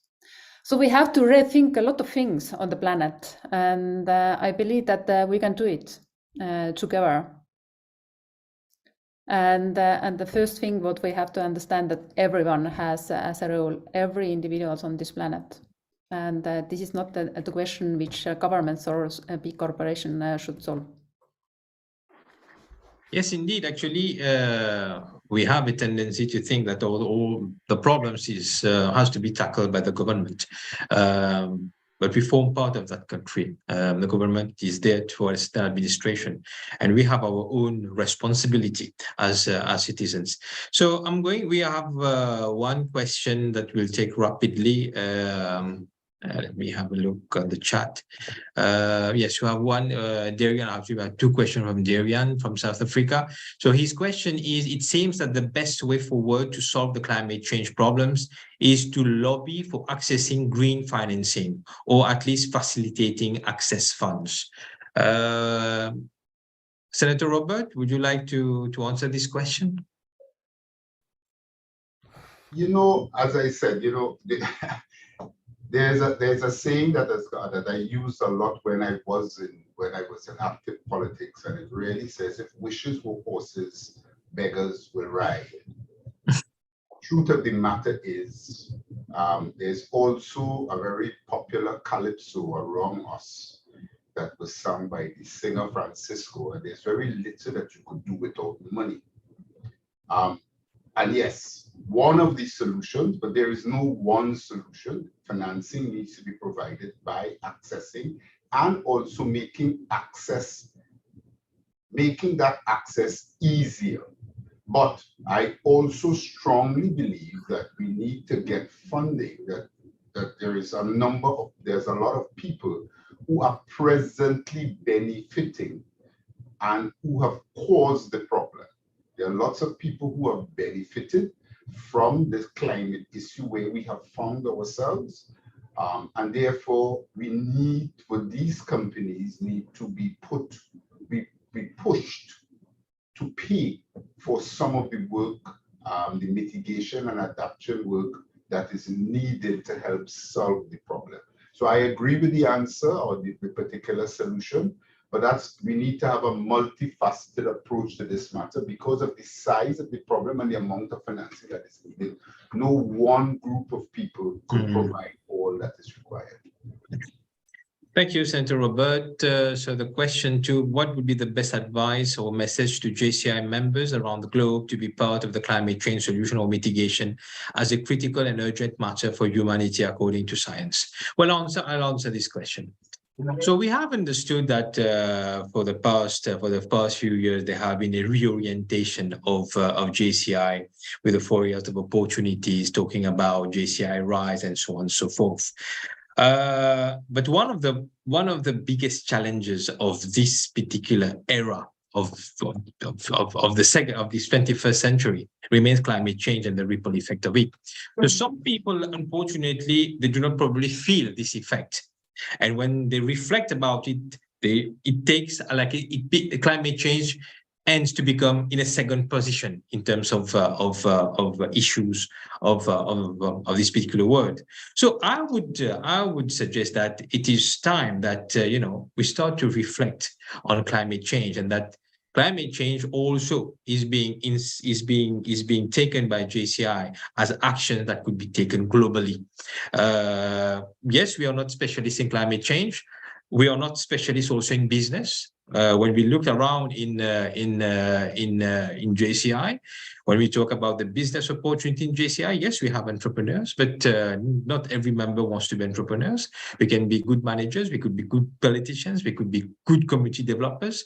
But I think that it is important that we start to make actions at a local level, national level, and eventually get all these impact at a global level.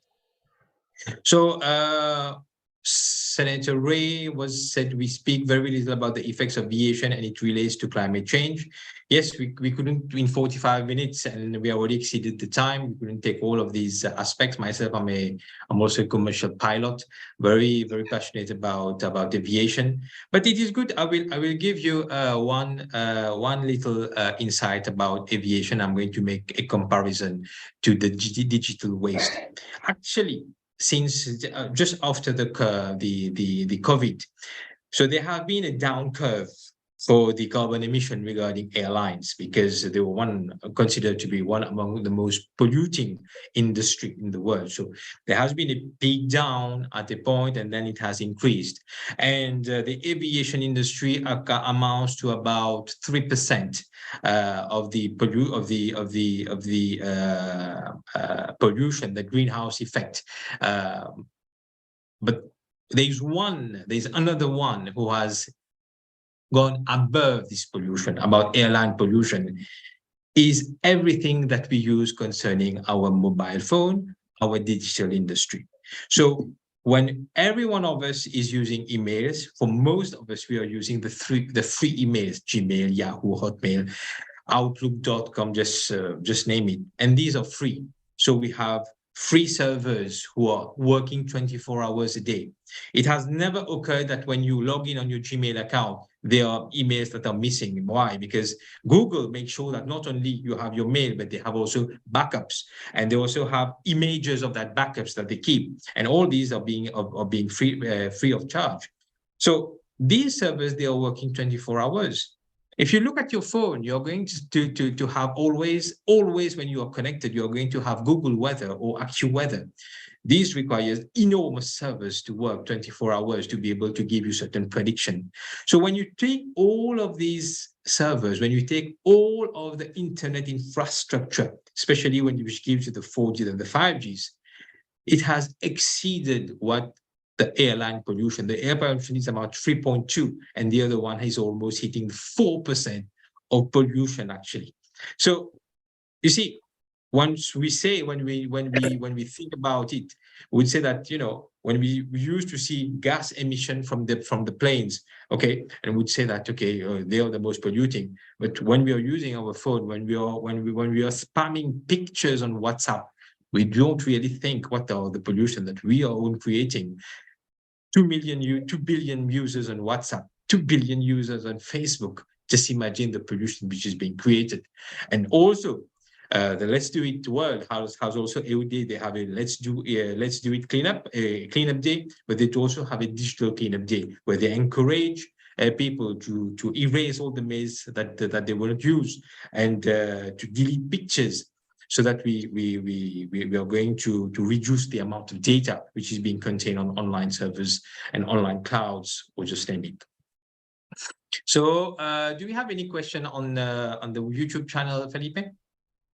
Ryad, if I may just a comment, and it's really great that you. Please go ahead. Yeah, thank you. So if I just may comment, Digital Cleanup Day, which we're organizing since 2020 from COVID time, which is a positive outcome of COVID, because we couldn't have physical cleanups. So we started with digital ones, and we understood that it's as big problem as the waste problem. But I just wanted to comment that we are not just using the internet, but 90% of the data which is in internet is actually waste, 90%, which means that we are producing millions of tons of CO2 for nothing, and no one benefits from that. And this is the problem. Problem is not that we are using internet, but the problem is that we are collecting the data which is no one is useful, and that's really a problem. And the amount of data is increasing really heavily. Yeah, thank you. I just want to add, Senator Ryad, what Senator Dirian asked about green financing. I think the good news is that there is this network for greening the financial system called the NGFS, and this is a coalition of 125 central banks and financial regulators from 90 countries, right? And they are having a global impact on green financing. They are strengthening the resilience of the financial system for climate and environmental risks. And ultimately, they will encourage financial flows to support the transition to a net zero world. And I think that's very important. At the end of the day, in order to make the people responsible for creating all the carbon emissions, is to encourage them through the financing. If we can finance them to transition to net zero, I think that's where we can succeed. You know, I just want to again come in on one of the points, the questions, and then I want to endorse the sentiments as what it is that we could do. Again, even listening, the information that I just was provided on data and the impact of that is something that has never really brought into my consciousness. So we have a responsibility as GCs throughout the world. One is to provide and to inform and to teach. That was part of our mandate. You know, our creed talks about, it always ends with a powerful word that service to humanity is the best word in life. So when we talk about leadership in GCs, we know from our training that if it is going to be, it is up to me. So I agree and I endorse your position that this is one of the major items that will be impacting the world. And we need to, one, take a leadership role as in this particular area. One, to inform and also to facilitate the type of action and leadership that is required in our respective communities. Because for the change that we are talking about to happen, it requires leadership, and it requires all GCs throughout the world to actively participate in demonstrating that type of leadership, in making this happen. Thank you, Senator Robert. You beautifully resumed the entire session that we had today. Thank you to Senator David for all your contribution, and also thank you to Senator Anneli for your inputs and giving us the real data and a good insight of what's happening. Thank you all. I'm going to leave the floor now to Filipe, which we're going to move to. We're ready to move to the next session. Thank you very much. It was a very, very interesting panel, and we see that time is going fast. So basically, we are 2 minutes away for the next panel that we will have Ira from Indonesia that will be moderating this panel. So just to take advantage of the minute that I have, it is interesting what Ryad was saying about ways that people are leaving a carbon footprint, and digital actually is one of those. So it connects with the previous panel, but there is also some behaviors that people don't realize that daily they are creating a lot of waste. For instance, and one that I think that is really, really bad. I grew up with a mother that was absolutely against food waste. And nowadays we see a lot of food waste. And when we see this kind of deliverings and everything, it is creating more and more food waste. So sometimes we see people that are quite okay to go to demonstrations about climate change and everything. And at the same time are the ones that are wasting food, that they are fans of fast fashion. That is another big waste. So it is something that we need to understand. And sometimes even some sort of behaviors that we think, no, it's much more, let's say, climate friendly. They are not. So everything has to be transported. Everything has to be coming to us. And this always creates a footprint. So we need to look into realities in these kind of cases. And for instance, I'm not very keen on the electrical transportation, because it seems that we only look to one part of the waste that is made. So now it's the point that I will pass the floor to Ira. Ira, is your turn. And thank you very much. Let's go for Ira. Hello, everyone. My name is JCI Senator Ira Kusumawardani from ASEAN Indonesia.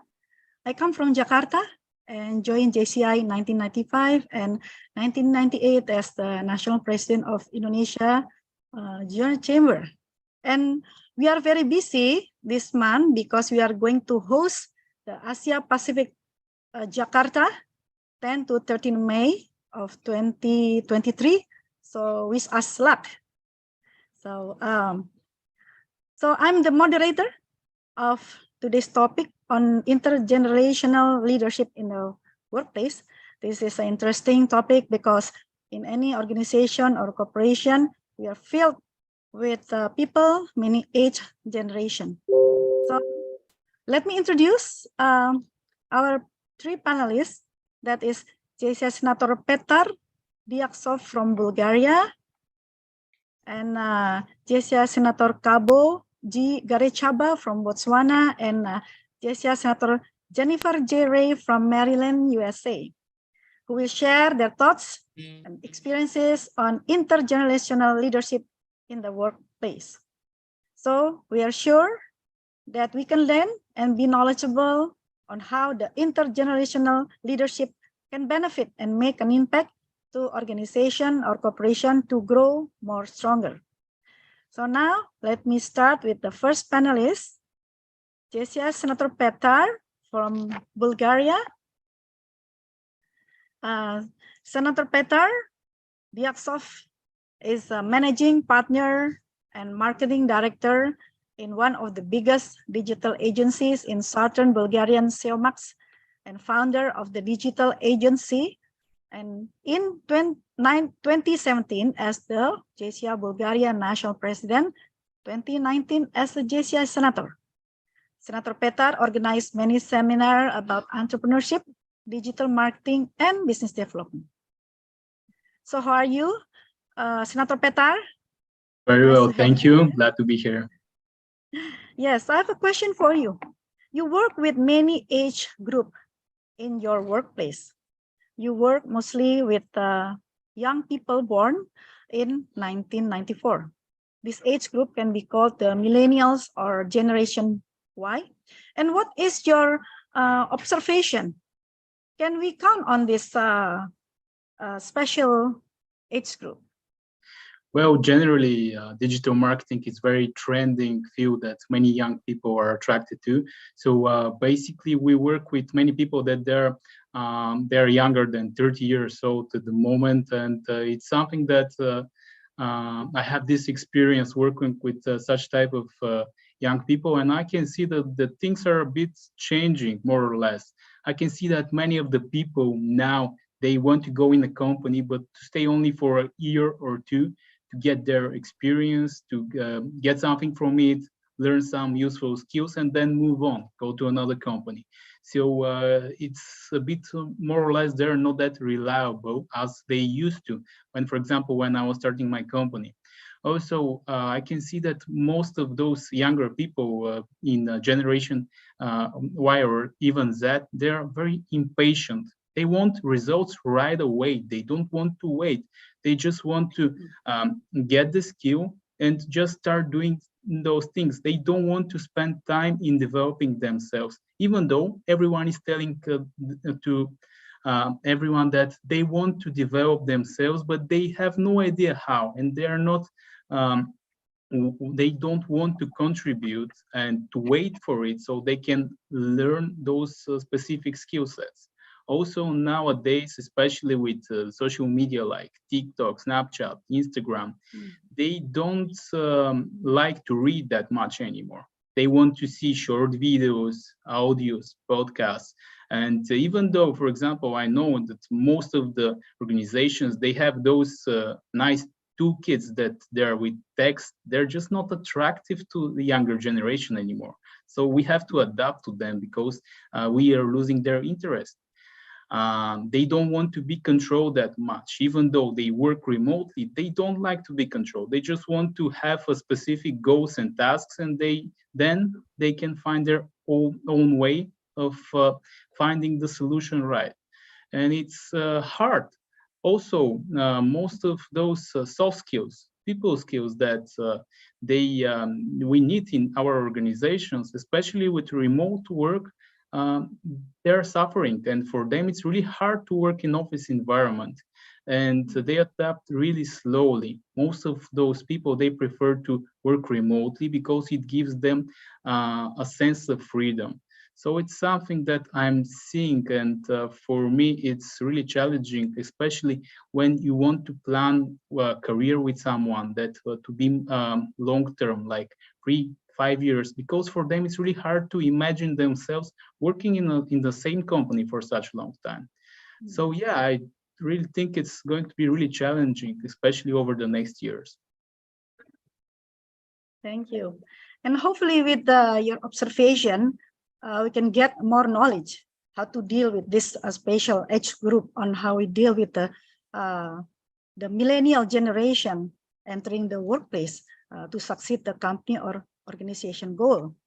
And now we go to the second panelist, JCI Senator Kabo from Botswana. Hello, Senator Kabo. I think you have to unmute yourself. Senator Kabo. I think, can you hear me? Kabo? Please unmute yourself. As you unmute.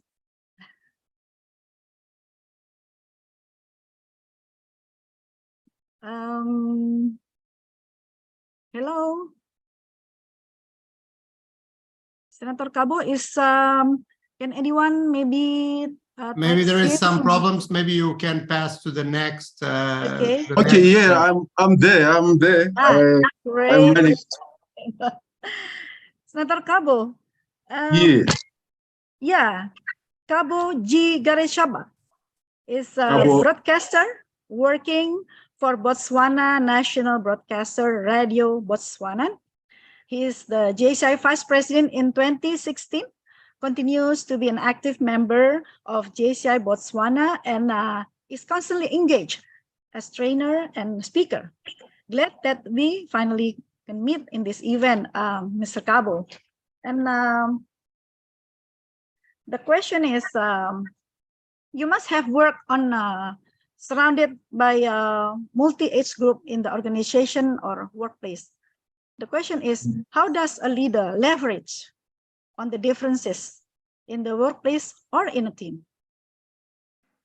Okay, thank you very much, and my apologies. I was just knocking off this morning, and I took a small nap, but I'm back. Thank you very much. How do you leverage on the difference or the age gap in the group? What basically happens is, what is the situation is that we have different age generations in organizations, and usually we tend to have different qualities. The previous speaker was talking about them, maybe the younger generation being patient, wanting to move from one job to another. Basically, what we should look at that kind of scenario is as a potential for development, or as something that is a threat or something that is a disadvantage.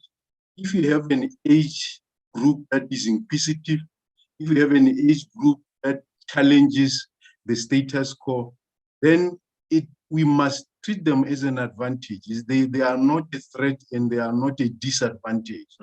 We must look at them as in a group that we can use. That is, if an organization wants transformation, how do we tap onto the inquisitive minds of this young generation? If we are an organization that wants to use technology, this generation is a generation of digital natives, people who are more committed to using technology. They have seen nothing but technology since they were born. So we must be able to tap into what they know, as opposed to seeing it as something that is not normal.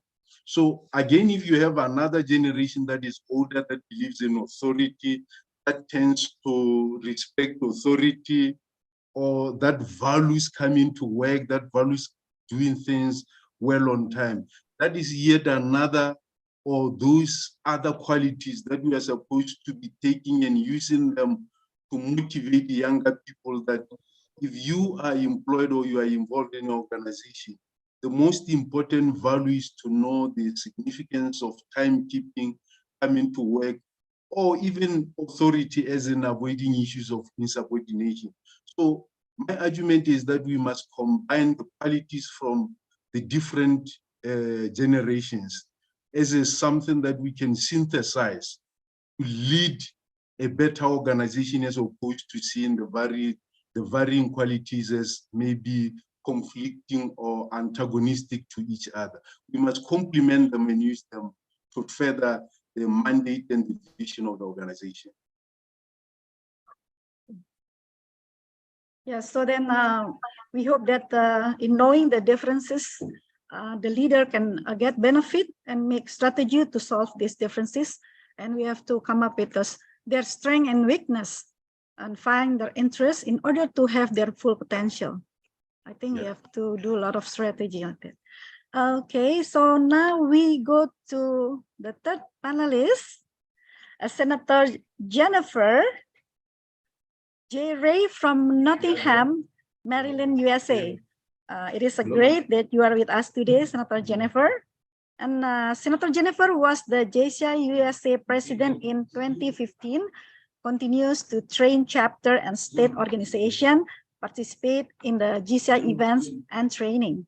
And Senator Jennifer, you have worked at Johnson, Mirmiran, and Thompson, GMT, and worked with the Meals on Wheels of Central Maryland, and to ensure the access to nutritious meals for some of the most at-risk citizens in the region. Very sure that you are surrounded by multi-age generation in your company and organization. So the question is, what is the great challenges in leading multiple generation at once? Thank you. One of the things just really making sure that we are aware of, and I know we often talk about the millennial generation. The youngest millennials are now in their mid to late 20s. So as we talk about what generation is entering the workforce and the JCI organization, it is now Generation Z that we really need to look towards to building our organizations around. But currently we do have 5 generations in our workforce and in our organizations, and an organization like the Senate organization where we don't have a retirement age. We just continue to bring in more and more generations. So one is it's recognizing each of those generations that we are working with. Again, whether in the workforce or in our organizations, there are still traditionalists that are part of our workforce. These are the individuals who are known as the silent generation. There are baby boomers who are the ones typically nearing retirement age, if not already retired. There is Generation X, which I know myself, I am a Generation Xer. We are actually one of the smallest generations, baby boomers, of course, being a very large generation, the millennial Generation Y being even larger than baby boomers, and Generation X being solidly in the middle, and much lower, much smaller population overall. And these are the individuals who are in leadership positions now, really in the journeyman and beyond area of their careers. And then, as I mentioned, Generation Y, millennial generation, and Generation Z. The challenge in working with each of these, and it's already been stated, of how everyone communicates. What are their cultural reference and cultural meaning, their generational reference, not necessarily where located and what culture within the world, but the references that they know of. And, just something very simple as the dialect and the word choices and what they refer to as the most important elements within their lifetime. Whether that was a world war, whether that was, a major climate change event, or whatever that major reference point each person has, it's going to be different. So a challenge is going to be how to make sure everybody can speak the same language per se, the same generational language. But recognizing even within each generation, there are similarities between all of us. And it was just said before, and has been said several times in different manners throughout this entire online event, of truly what, essentially what unites us is greater than what divides us. And when you look at the characteristics of each of those generations, each generation is seeking flexibility in some aspect, flexibility in their workplace and then their work-life balance. As traditionalists, it's the flexibility as they're probably already retired or semi-retired, and how does that work? As baby boomers, they're nearing retirement age, and what does that look like in having some more work-home balance? As Generation X, these are individuals that most likely still have families, their children are in sports, they're coming up and managing, so still having that flexibility. Millennial and Generation Y, they're starting families. And Generation Z, as we heard Peter say in the very beginning, it's just that flexibility consistently.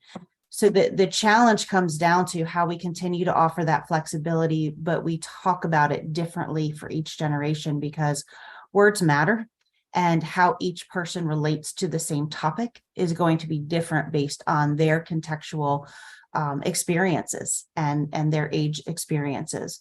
So ensuring, a success side is offering that flexibility all around, but the challenge side is making sure that we're coming to the table with that same basic understanding of what do we mean when we say autonomous work being allowed? What do we mean when we say work from home? What do we mean when we say incorporating different technologies?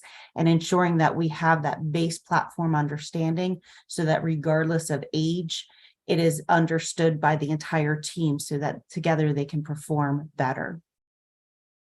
Okay.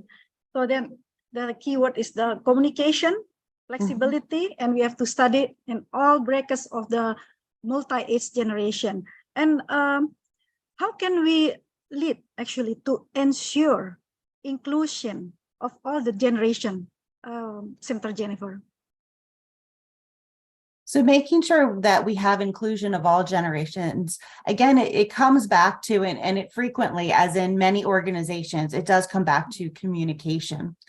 But it also comes back to making sure that there is a seat at the table for everybody, that there's not limited number.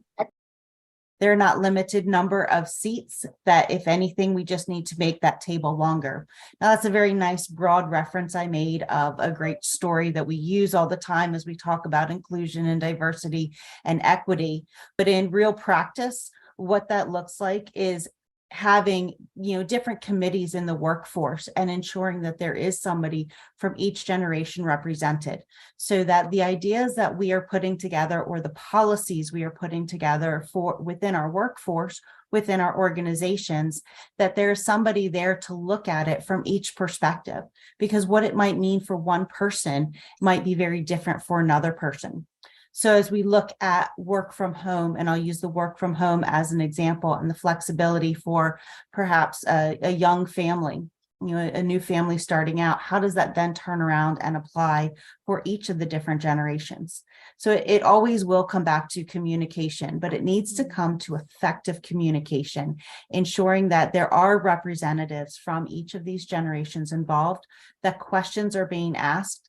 And a technique I often use when I work in facilitating, and certainly facilitating with challenging groups, or making sure we can come to a consensus, is having one-on-one conversations first. So as you're working and you're identifying individuals from different generations, have a one-on-one conversation with that person of, what does this look like? What does this mean? What are your thoughts on this policy? Have that with representatives from each of the generations that are within your organization, within your firm, and then bring everyone together and essentially do a SWOT, a strengths, weaknesses, opportunities, threats analysis for each of these policies and how it represents, and have those individual conversations as a starting point material. So then as it comes together, there is more consensus that can be built, and the concerns of how people are acting or interacting, or the defensiveness that can occur between generations, has already been dispelled because of these individual conversations. It's a challenging role as a facilitator, but it is the role that as a leader, we must be willing to take on and have those challenging conversations so that we can ensure inclusive workforces for everybody. Okay, so that in very important in a corporation, the CEO or the human resource department, just to have an effective communication to the employee, and then we have to make a one-on-one conversation and take a moment and study and spend time with them, to have all the speaking the same language. Yes, and Ira, I would just add in one item, as you mentioned, for human resources. It's really it's the onus of any leader in the organization, and quite frankly, anybody in the organization, but it really needs to come from all levels of any organization that is following the same process, not just from one team or another, but truly from our leadership of organizations to do this process. Yeah, thank you, Senator Jennifer. And back to you, Senator Kabo. Senator Kabo, I have a question for you. What misconception do we usually have about other generation? Unmute yourself, please. Unmute yourself. Yes, thank you very much. Thank you very much for the other opportunity. I think misconceptions form a very important part of organizations or any group of people when they meet. One thing that when I was reading around the topic, I really come across as really coming out clearly, is that we must appreciate that every generation, to a certain extent, believes they are better or even more responsible than the younger generation. There is always a belief by a generation that comes before the other one that they are more responsible than the other one. And you know, growing up in an African society, I thought it was an African to see the younger generation or the younger generation to be told that they are lazy or good for nothing people who don't want anything but just want to be given things on a silver platter. So generally, these are the misconceptions we have about other people. But I came across a very interesting quotation by Socrates. It was written around 400 BC. It says, the children now love luxury. They have bad manners, contempt for authority. They show disrespect for elders and love gossip in place of activity.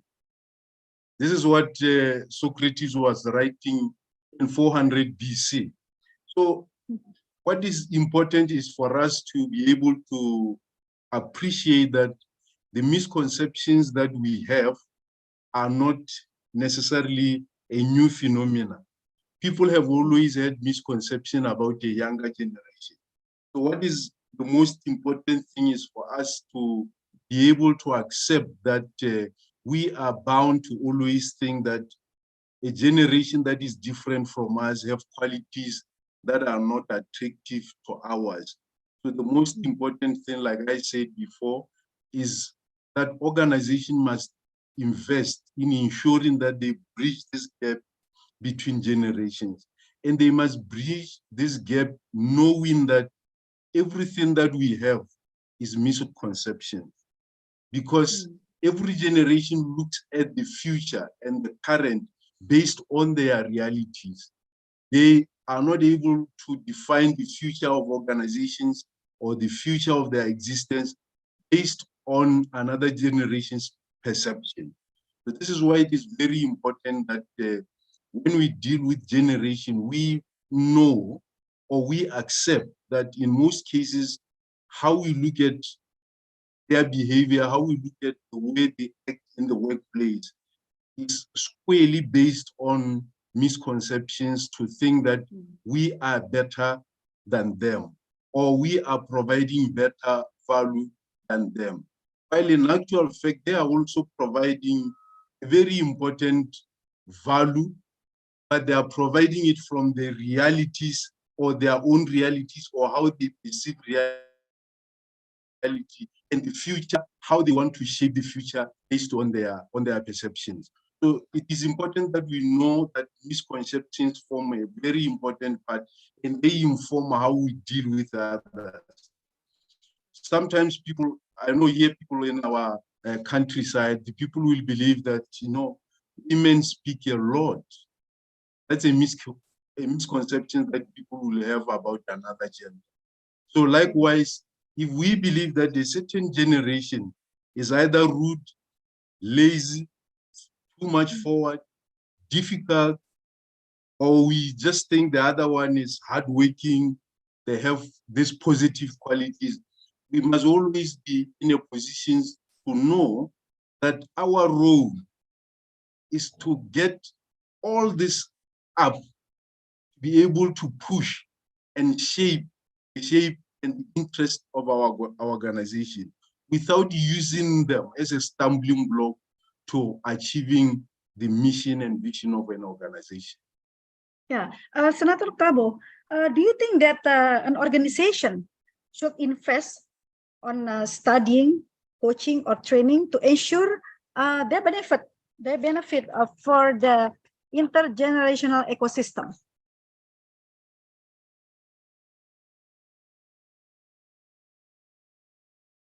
Can you hear? Senator Kabo? Hello? Yes, can you hear my questions? Yeah, I have the question. I had the question clearly. I was saying that in most cases where I'm involved with training or speaking to organizations, especially on the issues of where they believe that young people are not as fruitful as they will expect, I always recommend that there must be trainings and coaching and strategies in place that are meant to ensure that we don't see other generations, or we don't see each other as different groups as threat to each other. Therefore, it is very important that any organization that wants to harmonize or direct all the energies towards attaining their vision and mission of the organization, it is very important that we invest on training, we invest on mentoring, we invest on training strategies or coming up with strategies that really respect other team members. And those strategies can be done by doing the following concept, by clear identification of leaders from various generations, and a proactive and meaningful engagement between leaders across generations, and also cross-generational partnerships on thought leadership in the organization. We also have to encourage mutual respect between leaders or between members of different organizations. Because as an organization, like I said before, we must never take the qualities we see in different generations as negative. Therefore, it is important that the HR of the organization, or the human resource, or those responsible for the human capital of the organization, ensure that they don't have other generation feeling that they are kind of ignored or they don't have a place in an organization. So that takes a very deliberate and concerted effort to ensure that you don't have members of your workforce that feel they are excluded because maybe they're inquisitive, or maybe because they are asking too many questions in meeting. There are cases where I've seen in an organization where you hold a meeting and there will only be few people who are speaking in that meeting. And as soon as the meeting disperses, you begin to have different groups having discussion or starting new meetings. And that will show you that there is a lack of psychological freedom for members of the staff based on how they feel the meeting should be conducted, or based on how they think things should be run in an organization. Or maybe because the organization is dominated by a certain group of people or a certain age of group who have certain level of understanding. So you end up having a certain group that feels dejected, that feels that they feel out of place, and end up discussing very important issues that they would have discussed in a formal setting, during the separate meetings, or forming kind of gossip kind of setups instead of contributing. So it is important that organization invest on training. Yeah, I agree with you, Senator Kabo, that I think we should invest. This is important aspect that we should do coaching and training to ensure that they benefit for every multi-age ecosystem. I think we should pay attention to that. And back to you, Senator Petar. We are all suffered from COVID pandemic. Based on your observation, and how did COVID change the perception of the younger people in an organization? Well, basically, let's start from there. That we were talking a lot the past years about the digitalization, and when COVID started, the organization had to adapt. So, especially the younger generation, they don't have that much work experience. For them, this digital field, it's their normal workplace. So basically, for them now, for especially the younger people that they're below 20 to 25 and they are now entering the companies, for them working outside the office from their homes is something very normal, and for them it's really hard to work from the office anymore. And especially now we're facing so many resistance, especially in the IT sector, where employees, they don't want to go back to their offices anymore. So probably we don't need them anymore, but we have to create good environment for the younger generation to feel that they're a part of a company, because besides that, they see their colleagues only from their screens. And we have to find ways to make it fun, make it interesting for them, and to make them feel that they're a part of a company, no matter how big it is. Also, another thing is that COVID provided opportunities for the younger generation to work for companies all over the world, and it doesn't matter from where, and they're very open to it because they work from their home, and it doesn't matter for what type of company, from which country it is. And especially from my experience being in Eastern Europe, our wages and the level of wages is not that high as, let's say, US or Western Europe.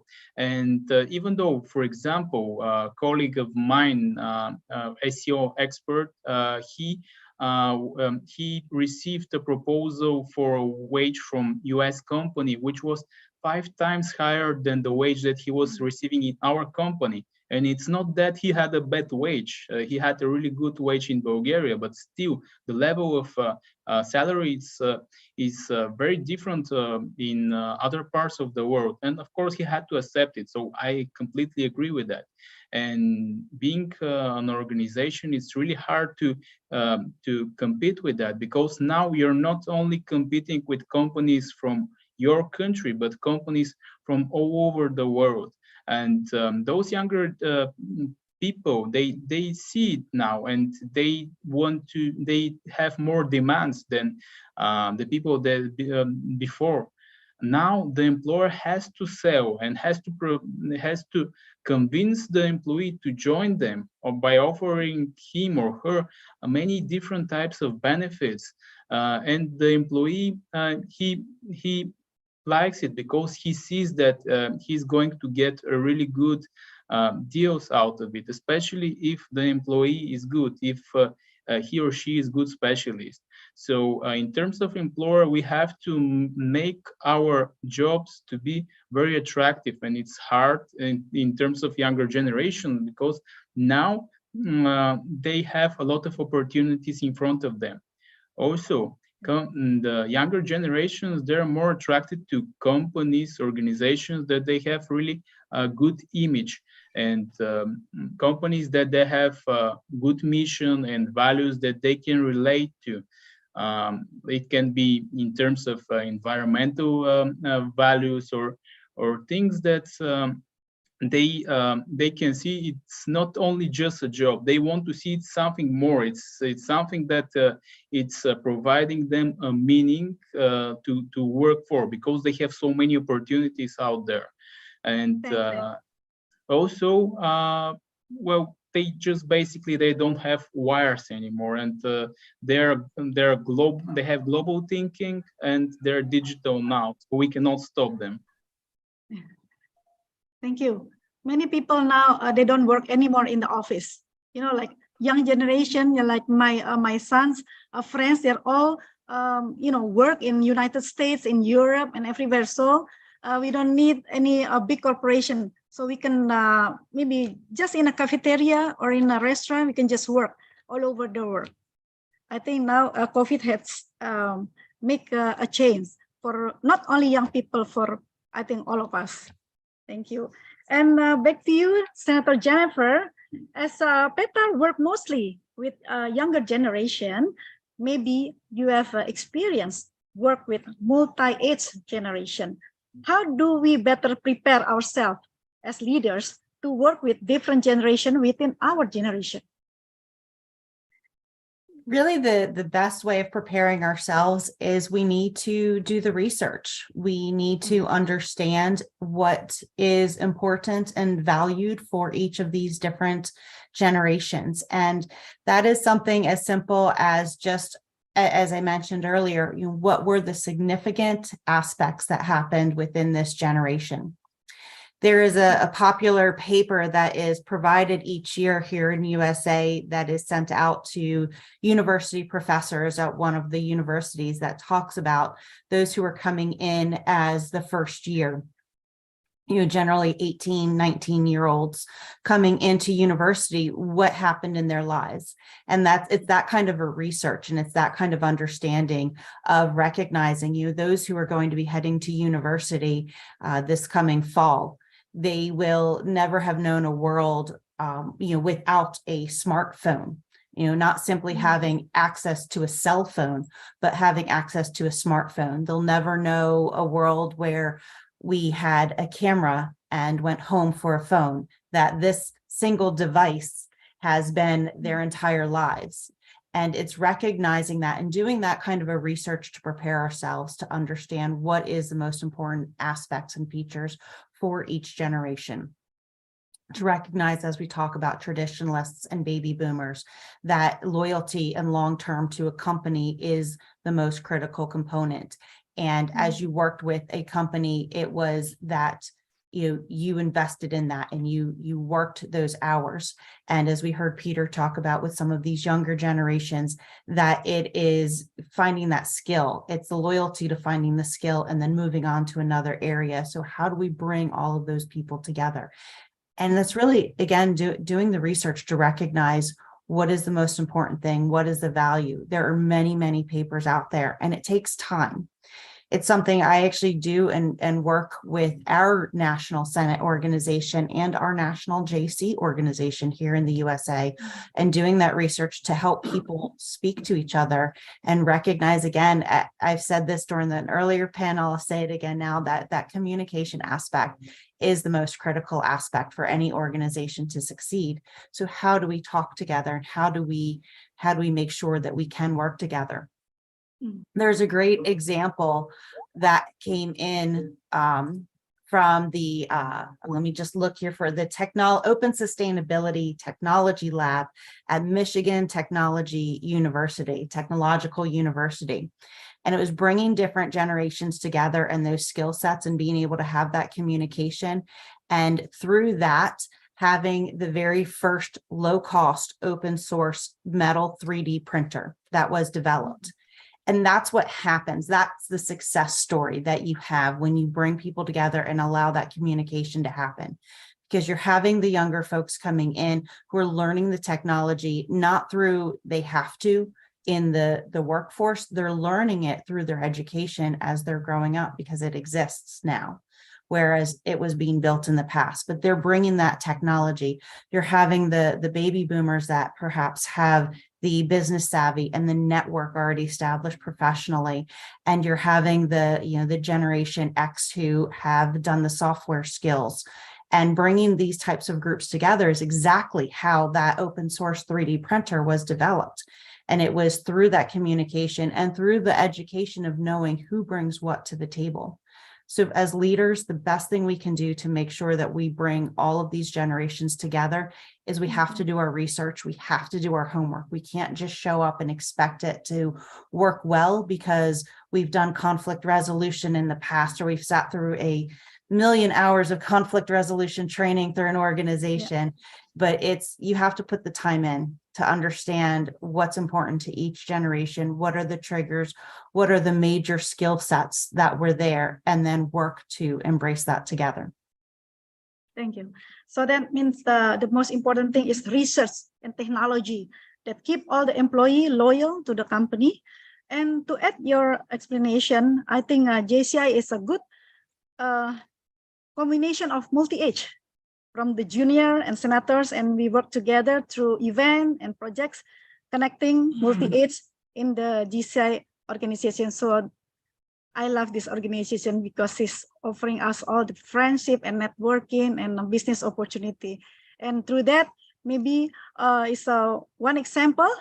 Ira, there is a question that I put on the chat for you from Ted Ang. That is actually directed to Jennifer. How do you think that artificial intelligence can help to bridge and shorten the gap between different generations? Okay. So, please, Senator Jennifer, there's a question for you. Absolutely. Thank you. Intelligence. Yeah. So with artificial intelligence, and it's interesting because we had this question or similar conversation on an earlier panel, and we talked about different ways that you can go online. And even from the research aspect of, go into ChatGPT or any of the other artificial intelligence programs, you can insert, your question, and a lot of that research can come out.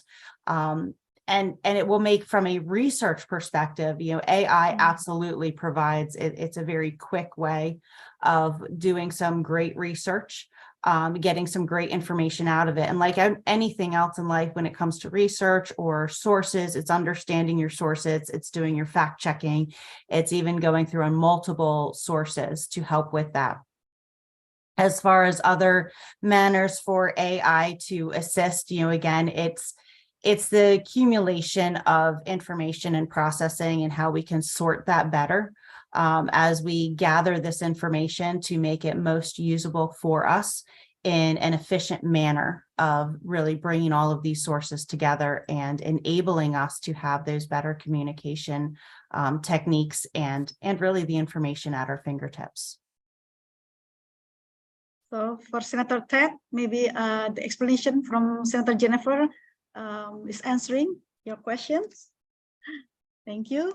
Back to you, Senator Kabo.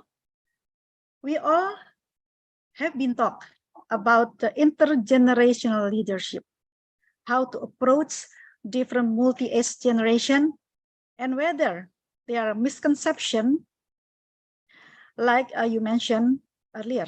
The question is, it is safe for an organization to just ignore intergenerational issues? Or is it just a talk, or its impact is worth worrying about? Senator Kabo.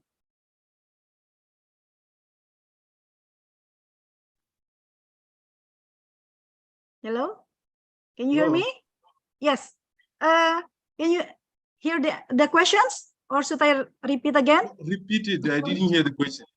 Yes. Okay. Senator Kabo, we all have been talking about the intergenerational leadership, how to approach a different multi-age generation, and whether there are misconceptions, like you mentioned earlier. The question is, it is safe for an organization to just ignore intergenerational issues, or is it just a talk, or its impact is worth worrying about? Thank you very much.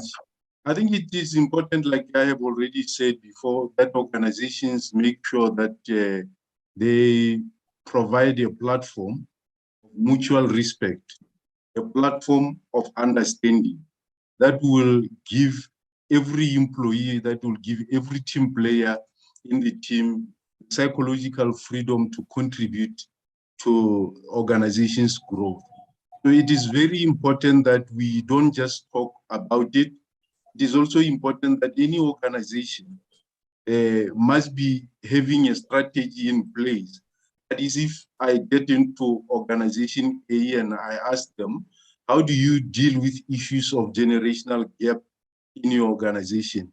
They must be able to put a material, something material before you to be able to say, this is how we leverage on the young people we have.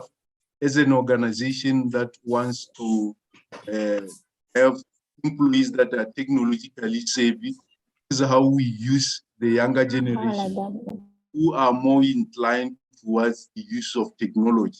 If we want an organization that respect and values the line of command in an organization, that is authority, this is how we use the older generation to be able to show or encourage the younger generation that rebellion or rebelling against the leadership is not necessarily a virtue. This is how we use different organizations to coach and to be able to guide each other. So my argument here is that organization must be having in place strategies, clear strategies. It should not just be talk.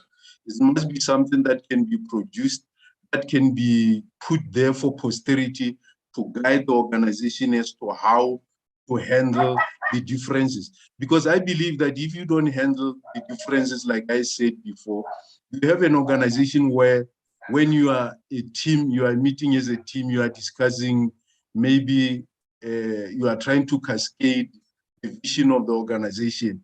You are going to have a forum where only a few people are contributing because they feel they are part of the organization or they feel they have an understanding, while other people will only want to contribute in discussions on the sidelines and all that. So it is important that organizations don't just make it a talk, because like one would say that, you know, people never care how much you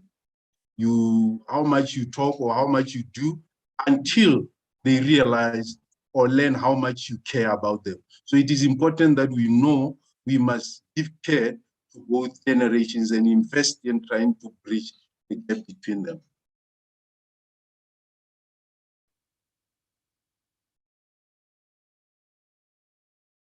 Microphone, Ida.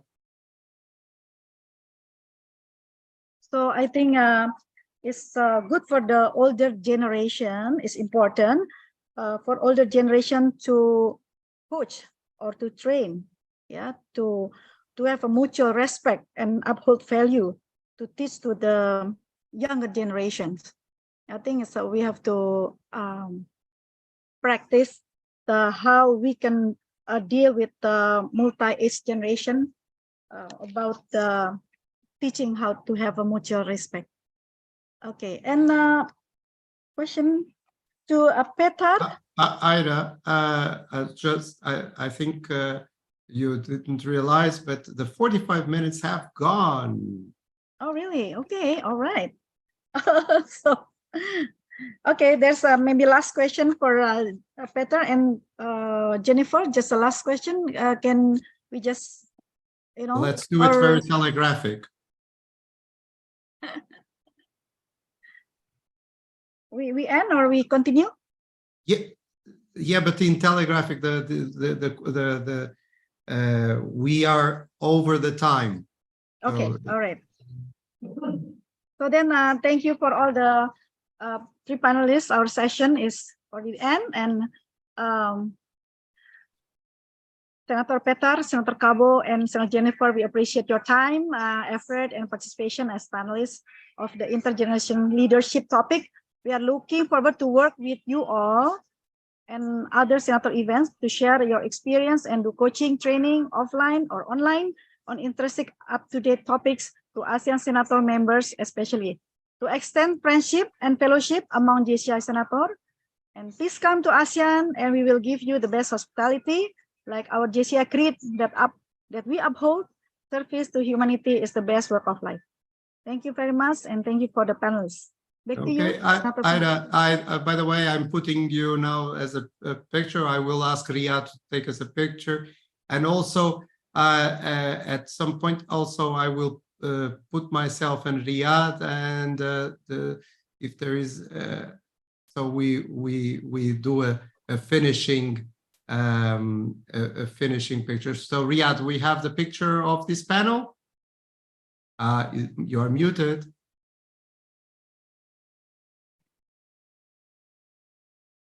Yeah. Yes, we have. Okay. So now we will join also the picture. So I see that David is still here, so I will add him also. So let's see, and I'm missing myself actually. I know I'm here. This is the thing of trying to do several things at the same. Ilman, I don't know if you can show up. And I missed you, Ryad. Where are you, Ryad? So, here you are. Oh, it keeps moving, and so okay. Okay, I don't know if Ilman is on. I don't see. Yeah, here, Ilman. We only see the top of your head. Can you put the camera a little bit better? So. Yes. Okay. So from all the speakers that are still on, others. David, I think your face. Can you up front? Yeah. Okay. So it is this moment that I will take the opportunity to from Europe to say goodbye. I will pass also the floor to Ryad and to Ira in a moment. So this was the first of many to come, I hope, summits. This is a way of sharing knowledge across the world, and we have a lot of knowledge in our network of senators. So, and I will, by the way, I will take the offer of hospitality that Ira just said. Basically, Ryad and me, we will take that because we are going to do a fantastic journey through that area. So, Ryad, you, and then Ira, and we finish. Yes, thank you, Filipe. Thank you. Thank you, everyone, and see you all. Until next time. Okay. Okay, so Ira went first. So Ryad, sorry. Okay. No, thank you. So thank you, the panelists. It was awesome to have all the panelists coming from our senators, and there were no external people of JCI within our panelists and moderators. So it was a program, it was a summit that was organized by senators, for senators, which was where all our intellectual senators, all the intellectual capabilities under one roof, whether it is on Zoom and YouTube, eventually Spotify. So as Filipe just said, it is a very first event where we have been able to connect the 4 senates of the 4 areas. And it is a very first event, and we just hope that one day it will go better and will turn into something else. And we have also understood that when we are together, we are able to bring up activities and